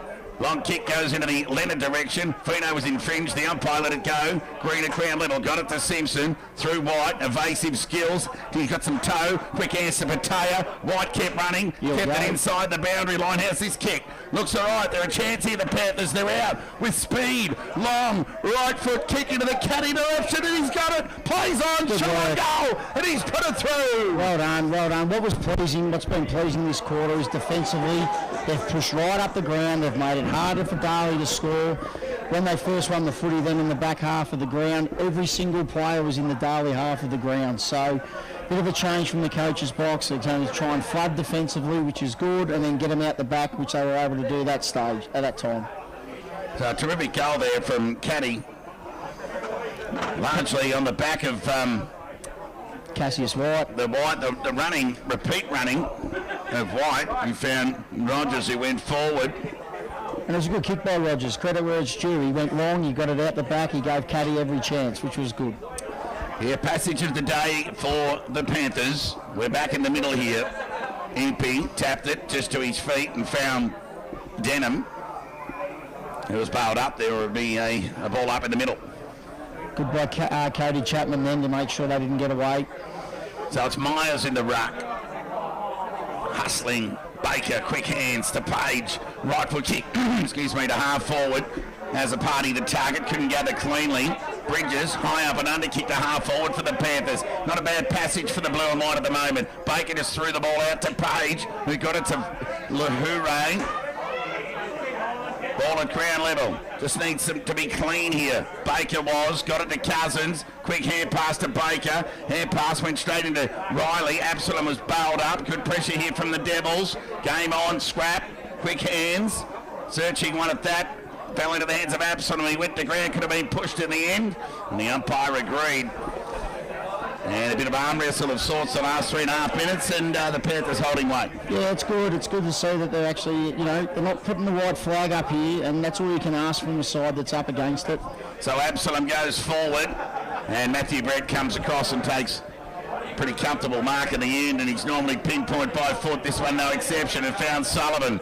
He can chip it over the top towards Azapati, who likes to have a run, takes a bounce, and got an awkward run at that. It just didn't set up for him. Matricati was clever with the blind, and it set up for him in the end. Gather to open space. Azapati kept running, took his eyes off the ball, looked at Morrissey before he got it, and the big fella Morrissey ended up with ball in hand before he's tackled, bailed up, and there'll be a square away stoppage on half forward for Darley. The Panthers got away with one there, Heath. Yeah, absolutely. Two guys got drawn to the player and got past, which created a loose. Jack Morrissey did well then. Tap one by Myers to no real advantage. Forced to do his own ruck work. Took the tackler on in Kavarik before the ball spilled out, went over the line for a boundary throw-in. So Darley kicked 1 goal 4 in near 15 minutes in this third term. Panthers 1 goal of their own, so... And you've got to see that as a win for Melton South. That's a much better 15 minutes of footy than what they've produced all day in relation to the scoreboard. So that's a win. Yeah, Baker caught one high. White got an errant arm to the face, and good to see White just making sure Baker's okay. I don't reckon Luther would do the same to him somehow, Tom. No, but I did see it, and there was a little bit of an errant arm, certainly not intentional in any stretch. And I'm not saying Luther should pick him up either, by the way. Myers was pushed by Morrissey, but was up for the tarts and grabbed it out of the ruck and gave it over towards Riley. There's White getting Baker back up onto his feet. If you don't mind, we'll keep an eye on the Devils' vice captain. He might be feeling a little bit ginger. As Fino goes along the line, the kick's okay to Bataya. Could go back to Fino, but wheels onto that right boot. Style looking there towards Caddy, knocked off the footy there well by Brett, went to ground on the end there, Caddy. Seemingly the Devils had numbers, but they might concede a free kick here to Chapman, but the umpire let it go. Fell back into the hands of Caddy, he was tackled. So a good arm wrestle here the last 6 or 7 minutes. Just a goal apiece in this third term. No one on Chapman then either, had to be holding the ball or holding the man, had to be one or the other. But it was, you're right, Todd, they've created a contest, which is all you can ask. It's out one by Myers, got it to Denham. Hurried left foot kick to centre wing, who will it favour? He's wide again. Took on the tackle of Azapati, stood up in the tackle and broke it in the end and got it to Lee. Over towards Theo, ran across the middle of the ground, ran his full measure, right foot kick, and there's Matthew Brett again. No lead. He had no one to kick to then, no one moved, there was no movement. I thought a lead would have come out towards the scoreboard there at Melton South End then. So Matty Brett just makes that exit kick look so easy as he got it to Brodie Ward, further afield to Matt Riccardi, to Azapati on centre wing. Hand pass over towards Baker, lower the eyes in the Leonard direction out in front of him. The veteran kept it in, gave the hand pass over to Page, who went short to Johnson, but it's going to come back. So the boundary umpire catches up with the play, citing the ball to have gone over the line. Lucky it did. There was 4-on-1 there in the going forward there, Toddy. Well, the Panthers have got every right to be gassed after the last 15 minutes of hustle. They're clearly man on man at the moment. As Baker breaks away from the congestion, open goal. Off to the left. A minor score. So I reckon he's missed his last, well, he has kicked a goal today, but 4 of his last 5 sort of breakaway, run into goal opportunities. He's missed off to the left in general play, but it's Fino now. He goes short to Miller, clean bowled him. Sullivan caught one over the shoulder there from Fino every day of the week. And Fino made him earn that. Sullivan gave him a smile, got nothing back as he goes inside 40. Good mark. Nice mark right at the back there by Chapman, who wastes no time playing on. Went to the outer side there, looking there towards Morrissey, who shrugged the tackle of Page, conceded by hand to Theo. Short kick was poor and cut off by Cousins. And Cousins will go back from about 45 metres out. 18 minutes gone in this third term. Again, like Cody Chapman's kick to Morrissey, 25-metre kick, misses the target. Theo's kick there, chip kick, hits a Darley player straight on the chest. Just got to be tidier with the footy when we're out. We've got to use that loose man and make sure we hit the target. So it'll be Cousins. Does it mind a goal? A bit like his father. Shot on goal is might have snuck in, did it? Through for a minor score. So off to the left. Darley's 6th behind of the term. They kicked 1 goal 6 this quarter. But what's to say for Dan Jordan at 3/4 time? I mean, if this just plays out as it is there much to gain by... What has Darley observed that's been any different from the opening half? I mean, the Panthers' pressure's been good. What has Darley done wrong? Well, I don't think Darley's done anything as wrong, but what Melton South have done is made it harder for Darley to transition the footy because they've got so many numbers behind. Like we kick a ball in here now by a Darley player. There are players everywhere for Melton South, which is a better way for them to play. So Brodie Ward and Page and Cousins combined, and that entry kick has been cut off. And the Panthers will get out of trouble, and White will be on the receiving end. On the last line of defence here, he's got some good toe, this kid. Right foot kick goes in the Matty Brett direction. He couldn't take the mark. Ankram hand pass was meant for Sullivan. Well, it was meant for Lawler, in fact. Very similar from a distance. Lawler and Sullivan with the white boots and similar height. Lawler just the darker haired version. Ball up, grabbed out of the ruck by Myers, meant for Baker. Second effort good here. Quick hands, went to the voice of Denham. Took on the tackler, could have been held without it in the end. Chance here for Green. Took on Bishop, got dispossessed. And a tackle there from Myers on young Evans. Was solid and fair, and there's a ball up on half forward. Impey back into the ruck. Darley seemed to be at their best when he is so, as Sullivan's hurried kick, nearly a falcon in the end, didn't gain any territory at all before it rebounded back into a swarm of players. Bees to Arnie Pop. There'll be a ball up on half forward for Darley. And it's a bit of an anticlimax but in this third term, but the fight of the Panthers been terrific. Not sure there was much pride there for Chapman. The free kick will go to Lahure and a chance to send the Devils into attack. So they want to keep their space here as Van Leith leads into that space. The umpire provided the nice block on Evans. Inadvertently, I must say. As Van Leith, it's like he sent it back for no apparent reason. Caddy had the ball knocked away from him in the end to the kick that was meant for Matt Riccardi. Through traffic goes Chapman, and he's bailed up, and there'll be a ball up on true centre half forward. Not sure on that Van Leith, the gain of that kick. Just too much height on it. He sort of gave the Melton South bloke a chance. It probably wasn't a bad option if he had kicked it flatter, to be honest. Impey won the tap.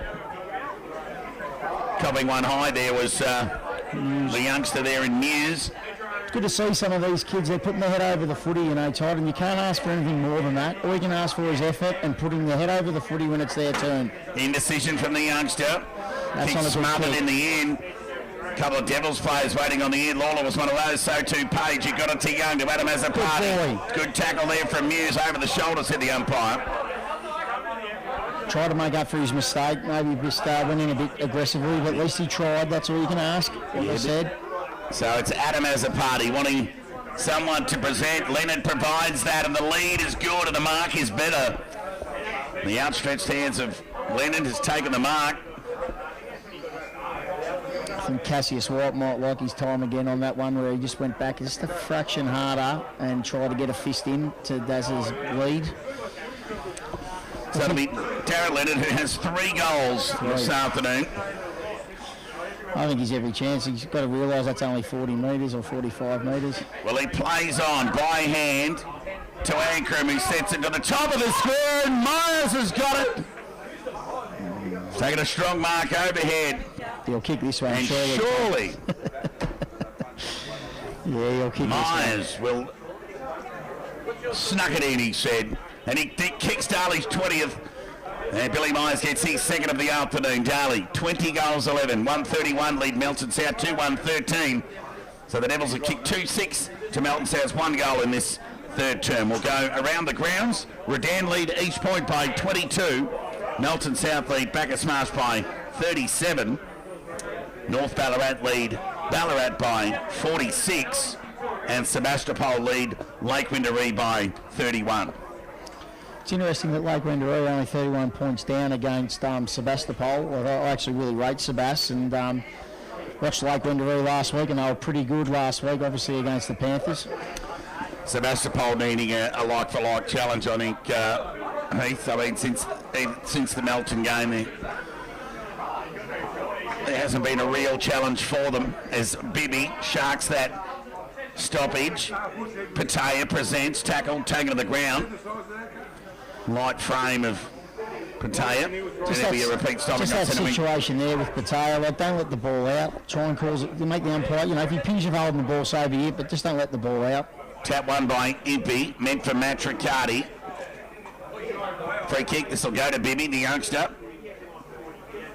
So Bibby with ball in hand. Going to be a good player for the club, Bibby, if not already. Right foot kick inside 40. Chance here for Caddy, tries to break the tackle of Young, couldn't, but got the hand pass out to Riley, who's met by a swarm of Devils. That's good defensive pressure. Young dropped it in the end. Absalom gave it back to him. And then the Footscray VFL listed Young to find the ball beyond centre wing. They're out here, the Devils. Baker's hand pass found Johnson, who went inboard as a party. Loves a goal. On this occasion, though, he lowered the eyes. And the mark's been taken there under the veranda by Bishop. I tell you the thing that Dan Jordan will love when he watches the footage then. Billy Myers busted his guts to lay a shepherd then. You know, doesn't get seen by a lot of people, but he just pushed and pushed and pushed to lay a shepherd when there's 120 points already in the game. So just little things like that, you'd be, as a coach, you're just going, how nice is that to see? So it'll be Dylan Bishop for a shot on goal.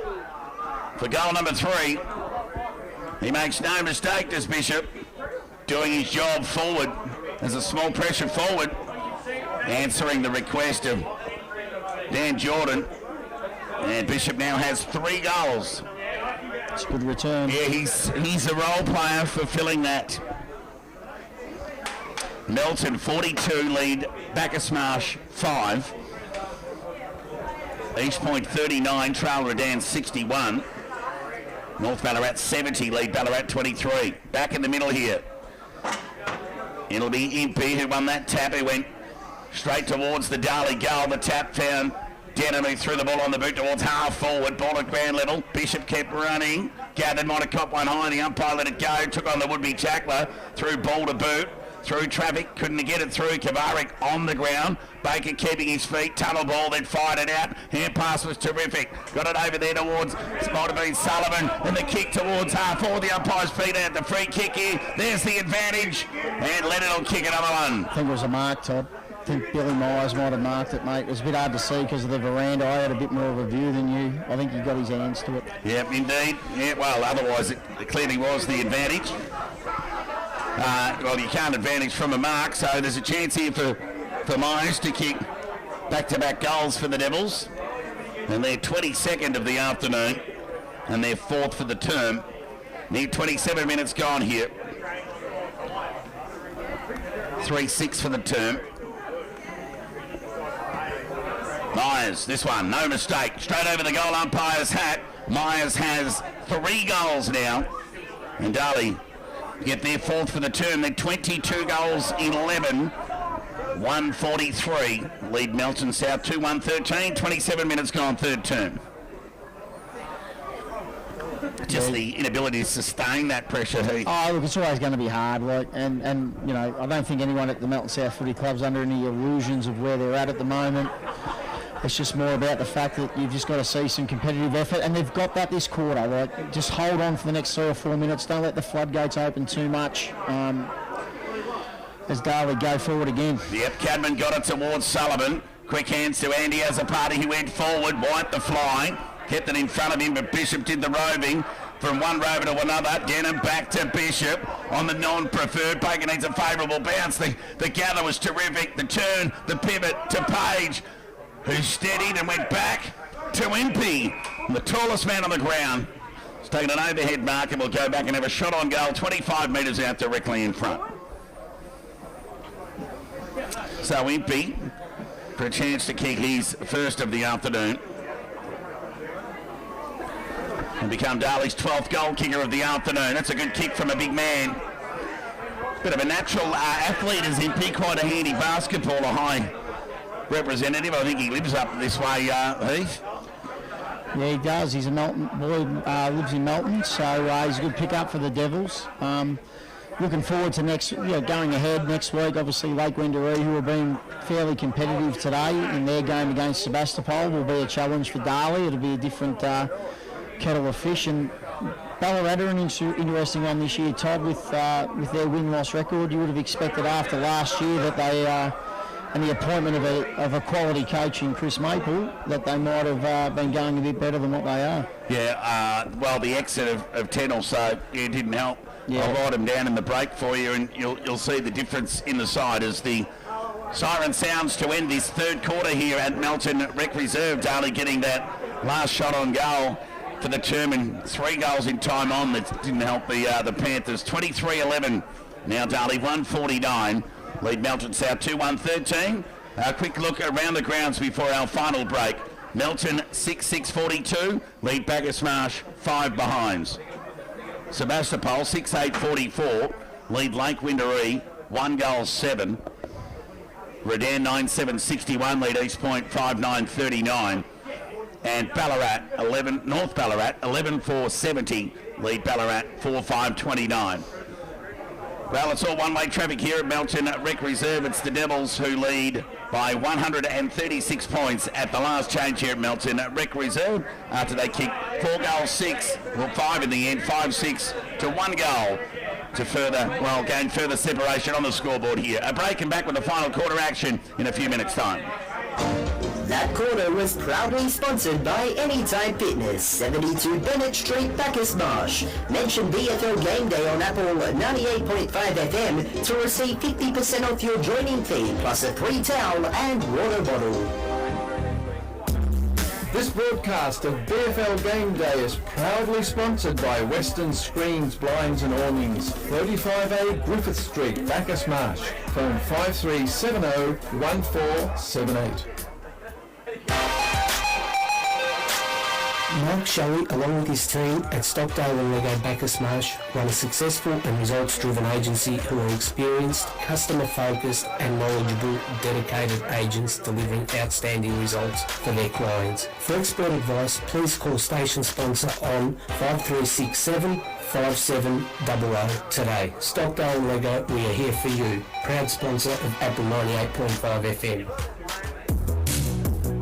I want you to inspire me, and I want to inspire you this football season with our high-quality, locally grown meat.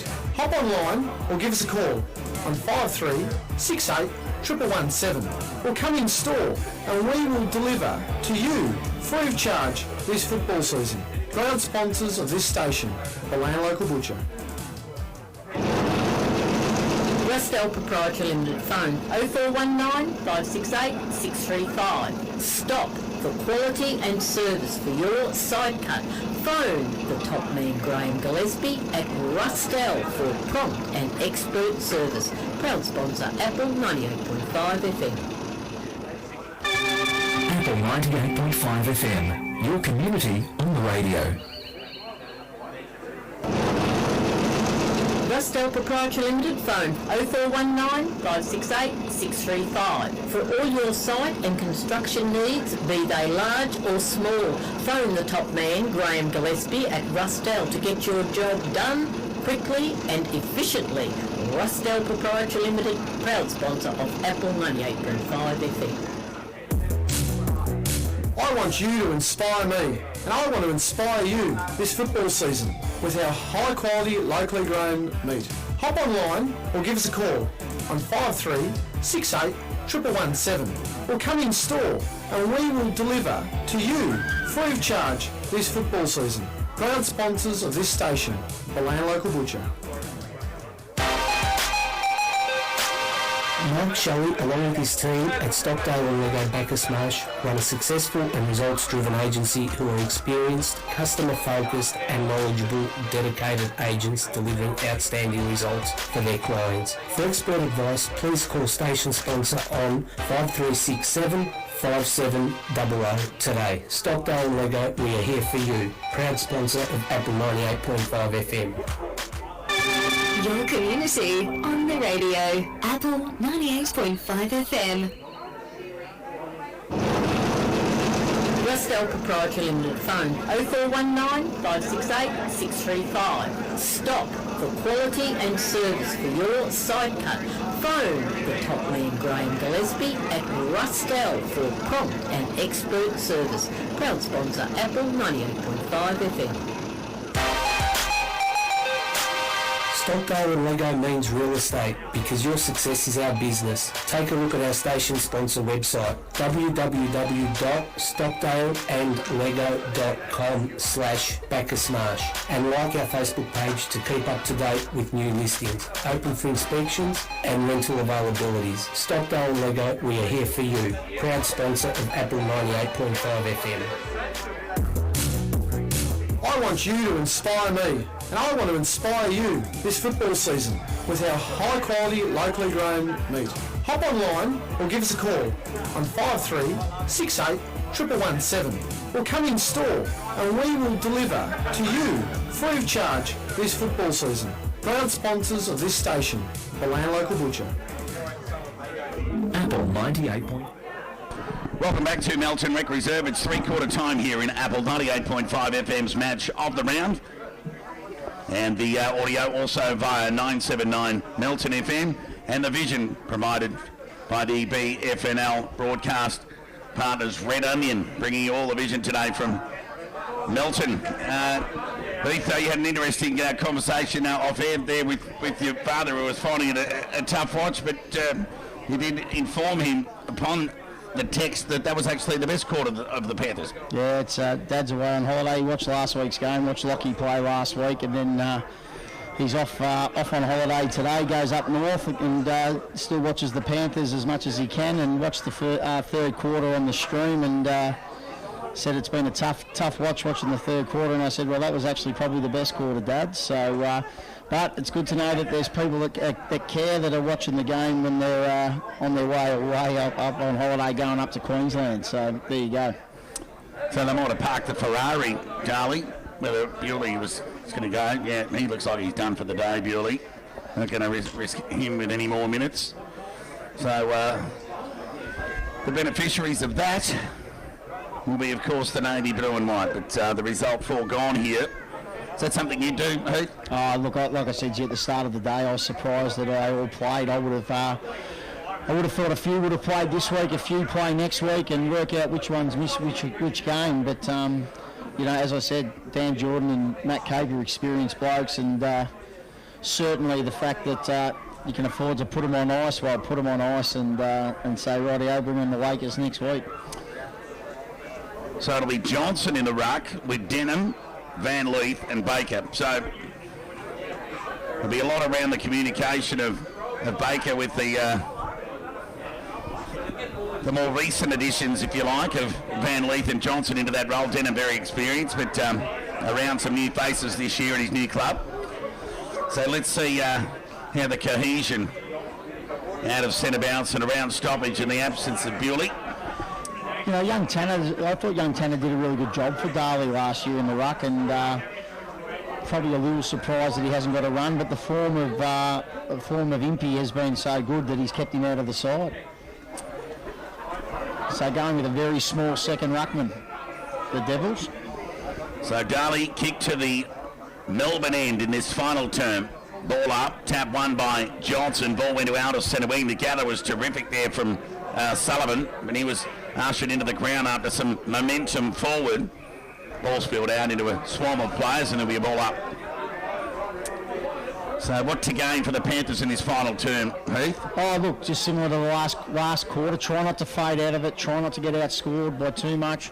If you can actually win a quarter, that'd be great. Baker broke away from the stoppage and went looking for Myers. Had the ball punched away from him. Fell into the hands of Denham with a high up and under kick. The left footer just off to the left.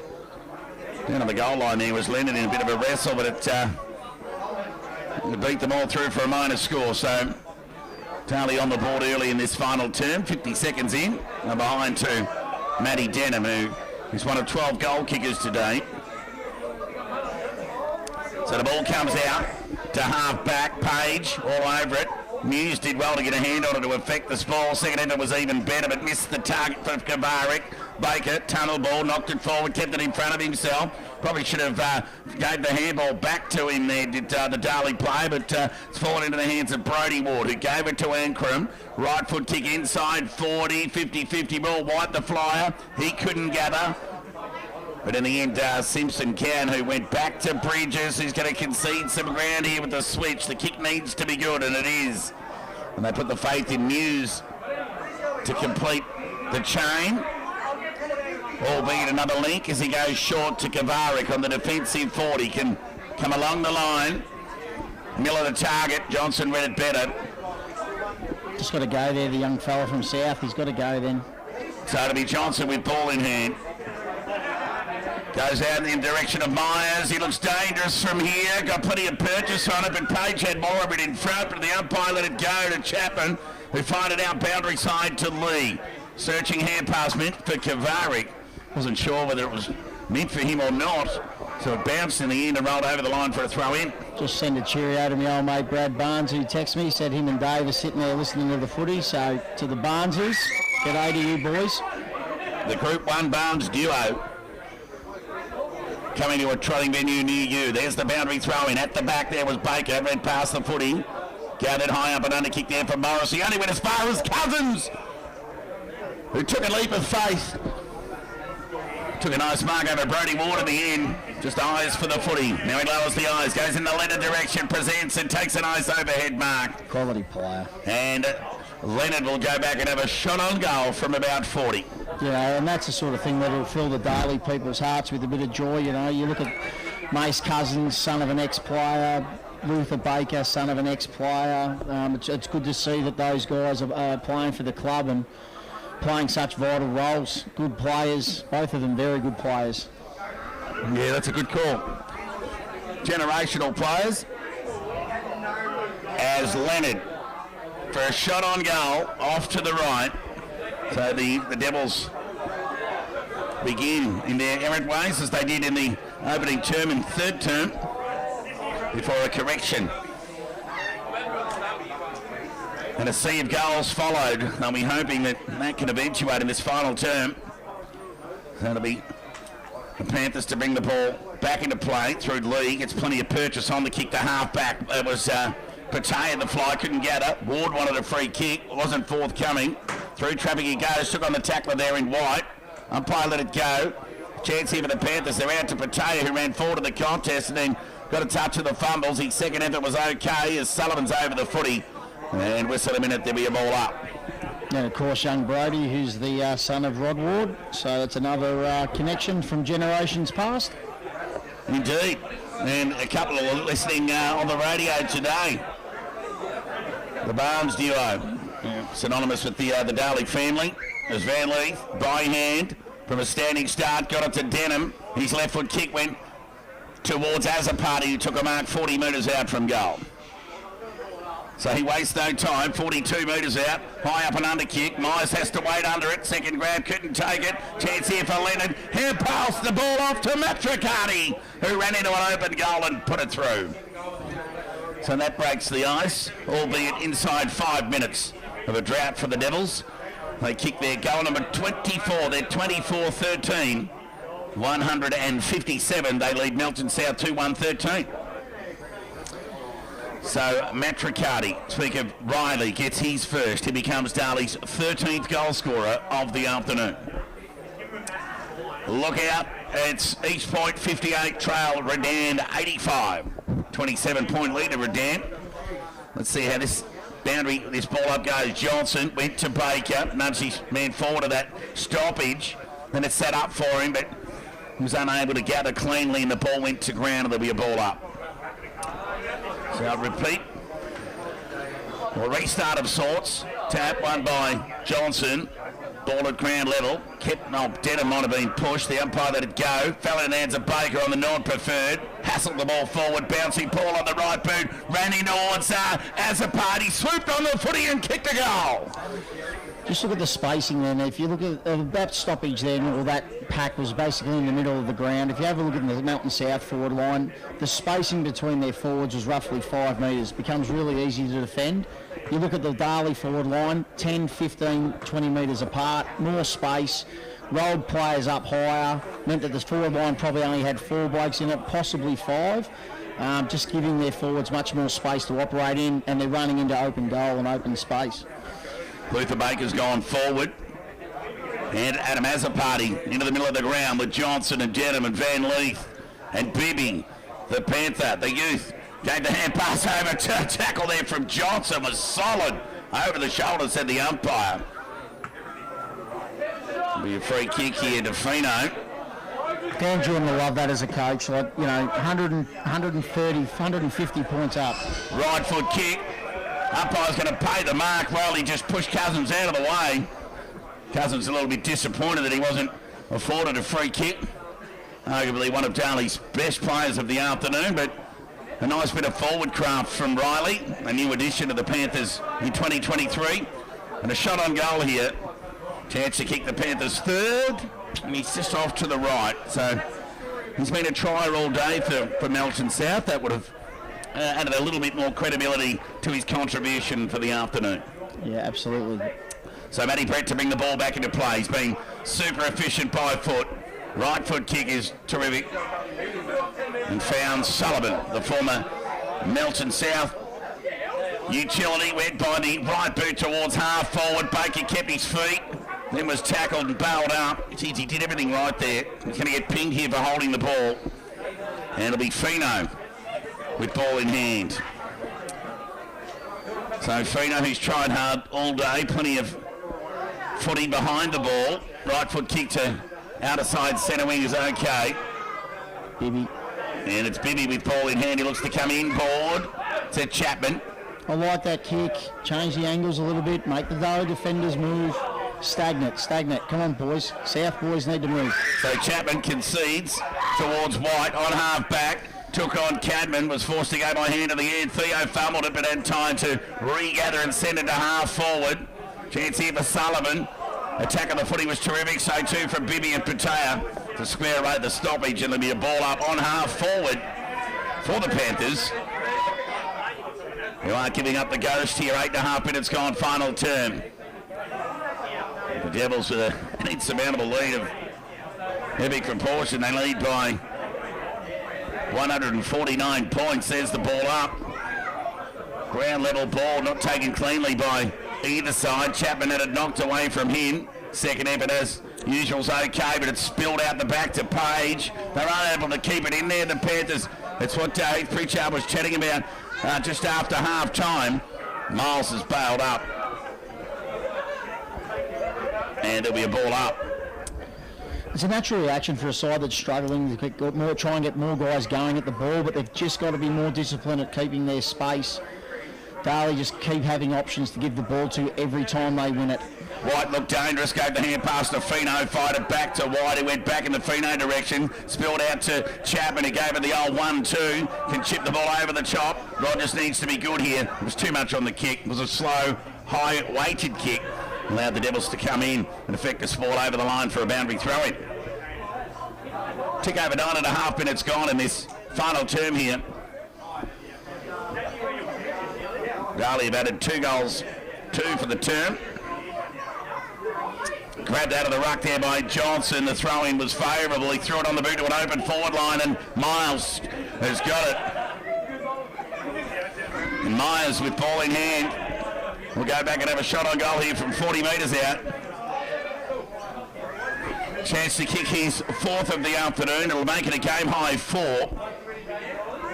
Could have easily had 6 or 7. Yep. Well. Andy Azzopardi, Darren Leonard, Trey Van Leith, the others, and Dylan Bishop, all with 3 goals.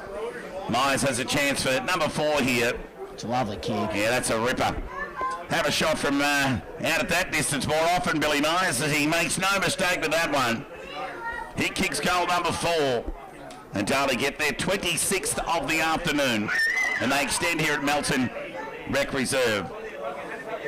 So how about the draw for Melton South, Heath, in the opening 4 or 5 weeks of this competition? Melton away, East Point away, Sunbury at home,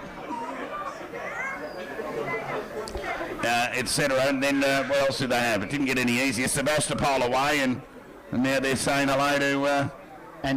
East Point. Oh, look, the draw astounds me at times, to be honest, Todd. I just don't understand why the bottom sides don't all play each other twice. The fact that Melton South and Lake Wendouree, who came bottom and second last year, have only played each other once again this season, same as last season. I just think there's got to be a better way to snuff out. It was always going to be a tough year for Melton South, but to snuff out any opportunity so early in relation to the draw and to cop those sorts of losses straight away. How about that? Darley won the centre clearance. They went kick to kick, chip, went the Panthers. And then White's exit kick went along the ground only as far as Cadman, who had a pot shot at the goals. And it went across the face and through for a minus score. So you hear the Geelong League that are very, very big on the fact that the bottom sides play each other twice and the top sides play each other twice, and they get some movement in relation to teams making finals and not making finals. And look, there's always, somebody didn't make finals last year. They've obviously improved, and that's good, and that happens occasionally. But as a general rule, the sides that finish low the year before are going to finish low again the following year. So they do need a bit of a leg up in relation to the draw. Cummins with the fly! Great mark. Nearly took mark of the year. That's a ripper. So arguably Darley's best today. Cousins fires the ball back into the forward line. Chance here for Bishop over the foot. He couldn't gather. Desperation from the Panthers defence. They'll try and keep it in. And they'll succeed in doing so, and there'll be a ball up. That's a fantastic mark. 25, 30 metres out from the Darley goal. It's been a hard watch, but that's a good mark, that. Ball up. Leonard won the tap, only as far as Miller. Just turned and pivoted. Simpson was tackled by Matricati. Ball dispossessed. As a dozen or so players around the footy. Matricati fired the hand pass out. Opportunity here for Myers with strength. Couldn't get ball to boot. An opportunity here for Theo in the last line. Quick hand pass over to Miller. High up and under kick beyond the defensive 40. And the mark's been taken there by Page. Page too far out to score. Can concede with a 45 kick to Johnson. He's got Matty Brett in the middle of the ground. That's good vision, good communication. Changing the angles as Heath Pritchard spoke about earlier. And now Lawler runs to outer side centre wing. Right foot kick to the top of the goal square. Who's at the back? Off hands. Through for a rush behind. It just ball just outran Myers.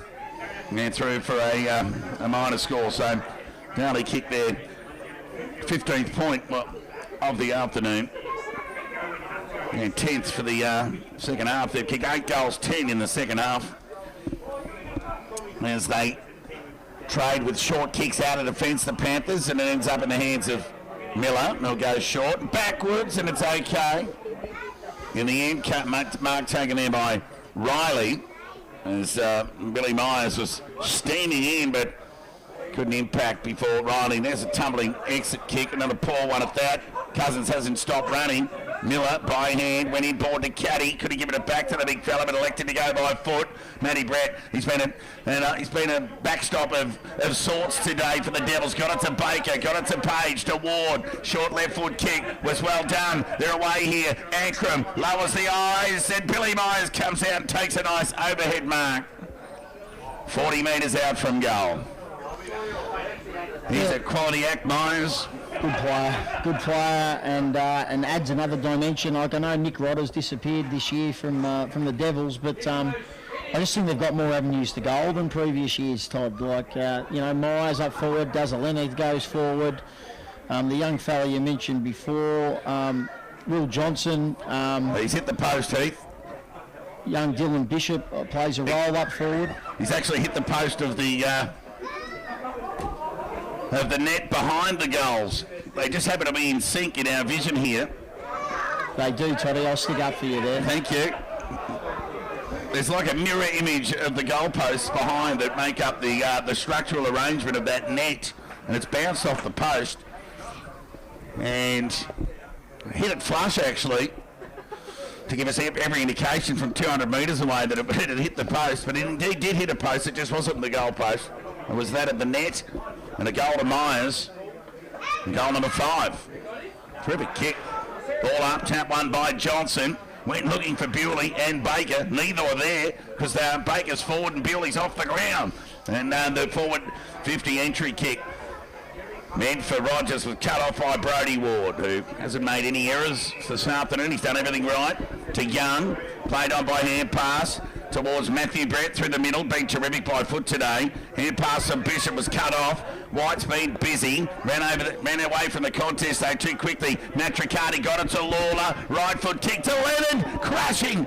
Chance here for Myers. Quick hand pass over towards Van Leith. Unselfish. And they combine for a goal. Van Leith gets goal number 4. Well, there you go. Good goal. Just making sure that Reece Lee's all right there. Like, you're 160 points down and you back him back into a pack like that. That young man, he can't be questioned with his effort and integrity going back like that into a pack. And he's got up, which is good to see. He's up and about. So, good goal for the Devils. So a big thank you to the Bacchus Marsh Golf Club, their ongoing commitment, providing a round for 2, including a card for the best Darley player this afternoon. We'll have a chat about that in a moment. Well, that was industrious by Riley to have a fresh crack at it out of mid-air with the volley. He got it to half forward, but Young with the turnover got it to Denham, to Adam Azzopardi. Here comes Myers! And he's taken the mark 40 metres out from goal. Well, for all the class of Myers, it is made a little bit easier when the ball's kicked to you like that, isn't it? Yeah, open space. It's as we know and we've said numerous times, this ground can be very advantageous for a forward that can move and kick goals like that. He seems to be better from 40 out, Todd. Yeah, if you don't mind, Myers kicks goal number 6. Game high 6 goals for Myers. He could have had 7. He gained that one away to Van Leith just minutes ago, and Darley get their 29th of the afternoon. They're 29-15. Certainly the most noticeable thing, though, looking at Darley's scores this year, is the spread of goal kickers, and I think they are going to be much harder to play against. You know, it's going to be a contest for the Meltons and the Sebastopols to play against the Devils this year, and you know, a bit of luck went their way. They could have made a grand final last year, the Devils, to be honest. So they certainly weren't far off the mark, and I think they're a better side than what they were last year. East Point within 8 points of Redan. Deep into that final term. Johnson again with the ruck duties. Tam only went as far as Kavarik. He's opposing number 7. Luther Baker bowled him up, and there'll be a ball up in the middle of the ground. Johnson again with another hit out. Running onto it there was Bishop. Muse beat him to it, and then coughed it up with the pressure from Azapati. He kept knocking the ball forward. Something fell into his hands. Chance here for Denham for a steadying kick out in the direction there of Leonard. The gather was terrific. Hand pass was better to Cadman. Chip kick towards half forward. Denham was strong over the foot. He had it knocked away from him, and the Panthers are away as the ball ends up in Bridges' hands on centre wing. Right foot kick meant there towards Hoyland. Cousins at ground level. He's got 2 to beat. He'll be happy to square this away, and he will. And with the aid of the boundary line, the ball spills over for a boundary throw-in. You say what you like about the scoreboard, and obviously, you know, the score dictates the fact that Melton South are getting beat, but I don't think you can deny that they're trying. The effort is there. You know, just a lack of quality players compared to their opposition, and as long as they keep trying, that's all the supporters can ask for. There's the Morrissey push. Johnson had a bit of a surprise because that's the first time it's happened to him. Just asked the other 4 ruckmen that have had a crack in there. They've all caught one, but don't sweat the small stuff, they say, as Johnson got it to Baker, who took on the would-be tackler. Johnson pleaded for a high tackle. He's been in a bit of the wars today, Baker. Plenty of inside ball.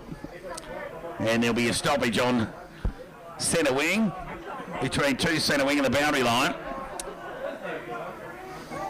Baker just filling up the lungs as the umpire balled it up. Chapman, kick across the body. There's a chance here. Fino got it to Hoyland from 40. Chip kick into the pocket. And the mark's been taken here by Miller. Take your 30 seconds, kid. So Miller will have a shot on goal here from about 25. He was actually practicing at half-time, or three-quarter time of the reserves game with shots from here. I know it's all a bit different in real game time, but he was doing the old banana kick. Let's see if he does it again. He does. And the bending back, he won't quite get the distance. Matty Brett charged at the footy, kept the ball in front, couldn't take the chest mark in the end. Cousins goes along the line, kicks okay. Stays in, held it sit from Muse, kept it in front of him. The reinforcements come for the Devils through Bishop, who got it to Brett. As the party kept running, ran his full measure, saw Chapman coming. He's not short on a bit of toe himself, so as the party went by hand to Leonard, who's been good first up. Conceded, boundary side to Sullivan, who went back to Cadman. Short kicks okay, and Denham took a steadying mark, and he'll take a breather. Switch play, that's good vision. They're queuing up here, the Devils. Lawler's one of those. Can go further afield to Page at 40 metres. Will look to square the kick, and the mark's been taken there by Brodie Ward. 41 metres out from goal. So a chance here for Brodie to become Darley's 14th goal kicker and kick Darley's 30th. Nice bright green boots. I couldn't imagine Rod wearing a pair of those back in the day. No. Big cheerio to Rod Ward, who'll be tuning in with after that knee operation, the knee replacement. Brodie Ward set sail for the judge. Oh, this time that has hit a post. I can hit the top. The top of the post, if you don't mind. Only one of the Wards could do that. Shane Ward could hit a golf ball and landed on top of that goal post. They can do some uncanny things, the Ward family. Blessed with some uncanny skill. Just be interesting to see the tack that the Melton South coaches take into next week's game against Ballarat. What their focus areas may be after today's game. So they go to and fro out of defence, and they find themselves back on the last line. So run away by hand to Green. By hand again. Awkward tumbling kick. Was done well there by Hoyland. Made it look better than what it was. Hand pass from Bridges. Was meant there for White. Excellent gather at speed at ground level. Shrugged off the would-be tackler. Chance here for Fino. Going to be quick. Man leads the racehorse. Gave it back to White. He kept running. Miller needs to pivot. But he missed the target by hand. He did most things right. Muse kept it in. The gather was good from Bibby. Gave it back towards Morrissey, who coughed it up and gave it to Brodie Ward, who switched play. That kick had to be good, and it was, and he found Page inside the defensive 40 for the Devils. Kick was well weighted to Azapati, who's kept running today. Plays on. Speaking of running, goes Ward across the middle of the ground. Left foot kick goes in the Myers direction. They spoil one another. Cadman does the sharking. He can run into an open goal here, and he puts it through. Cadman gets Darley's 30th of the afternoon, and they're 4 short of the double ton. 30-16, 196 Darley. Lead Melton South 2-2-14. Joel Cadman gets his 2nd of the afternoon. Good goal, and again the transition of the footy by the Devils was first rate. But I was just saying before, it'd be interesting to see which way the South coaches go. I think tackling's got to be a focus area. I think things that are effort areas are going to be the key to the South game this year, and real key pointers to their game. So it's Johnson in the ruck, won that tap.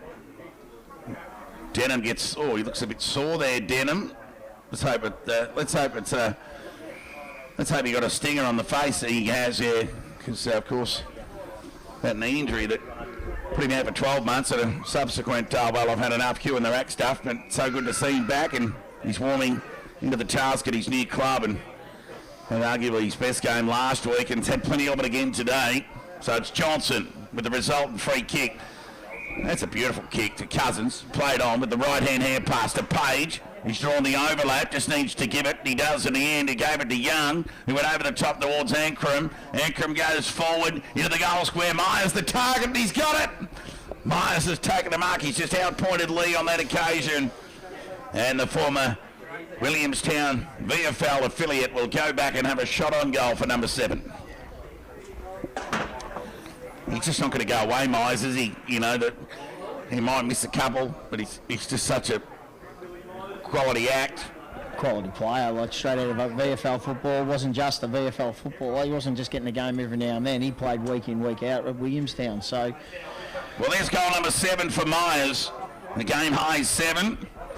And the biggest bag of any Devils player for this year, of course, eclipsing Brett Bewley's star effort last week against Sunbury. 48 disposals and 6 goals, if you don't mind. And rest assured, Bewley, well, you're wondering why we haven't. Well, you haven't heard his name for some time. He's been on the bench. Needless to say, they've parked the Ferrari. Heath? Yeah, absolutely. And certainly just Brett just on the ice and getting ready for next week. For a down and steady, they lead East Point by 14 points. North Ballarat lead Ballarat by 64. Baker did the sharking. Searching hand pass over his head. That was clever from Denham. Knocking to centre wing to Ankrum, who gave it towards Sullivan. Right foot kick inside 40 was good. And found the lead of Myers again. Gee, recently he's battled hard for the most part of the 3 quarters. But again though, a good kick to Myers. There would no doubt be sort of manhandling Lee to get that sort of break on him. He's a smart player, and Reece is he's undersized compared to Billy. He's trying to. I know he's got a knee injury at the moment that he's playing with as well, which doesn't help. But Myers is strong. He's a good mark for his size, and he's kicked another goal. There's goal number 8 for Billy Myers, if you don't mind. The 187 metre if you don't mind. 187 centimetre forward for the Devils. He thinks he's a back, but goal number 8 tells me otherwise. 32 goals, 16 now, Darley. Probably leading the Tony Lockett medal now, I would have thought. 208 lead Melton South 2-2-14. Yeah, with 7 he kicked, these last 2 weeks he kicked bags of 4 and 5. And he kicked 1 in his first game for the Devils, so this is game 4 for him, and he has 17 goals. Chance here for Chapman at the congestion. Decided to go by Knox, fell back into his hand. Here's a chance here. Into the middle of the ground goes White. Dropped it like a hot spot. Umpire let him get away with it. As the party's hand pass was cut off by Fino, who hasn't given up the ghost. Neither had White, who got it further afield to Bibby. Riley cut one high. The umpire agreed. 2 number 4s head to head. It'll be Riley. The bearded version of the number 4 goes into the pocket. Cousins A bit laconically, G. Chapman did well there. We had 3 to beat. The big fella there in Miller was dispossessed, and they'll run away here. It'll be Brett, one of those by hand. Got it to Denham, to Cousins. They're queuing up here, the Devils. Kick needs to be good. It went over the head of Matt Tricardi. Bouncing ball. Joel Cadman ran onto it. Ran to 40. Call it 30. Mate wakes up the options. Went to go over the top to Myers. Overcooked the kick, and he's put it through for a point. Well, that's when you get caught in two minds of owning it or just go on the unselfish option there, Heath. I always thought it was best to get your name in the paper and kick a goal, Tom. Yeah, momentum through the footy is just cost Joel on that occasion as they negotiate out of defence, the Panthers. They'll sleep well tonight.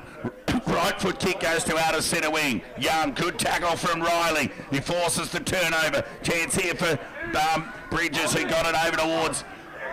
That was Kavarik, he got it to Bridges, who gave it over to Miller, who had more to do there. He had to panic the young fella, but he left it to tumble it on the boot with an old-fashioned talk, but seemingly 20 metres away from the nearest Darley player.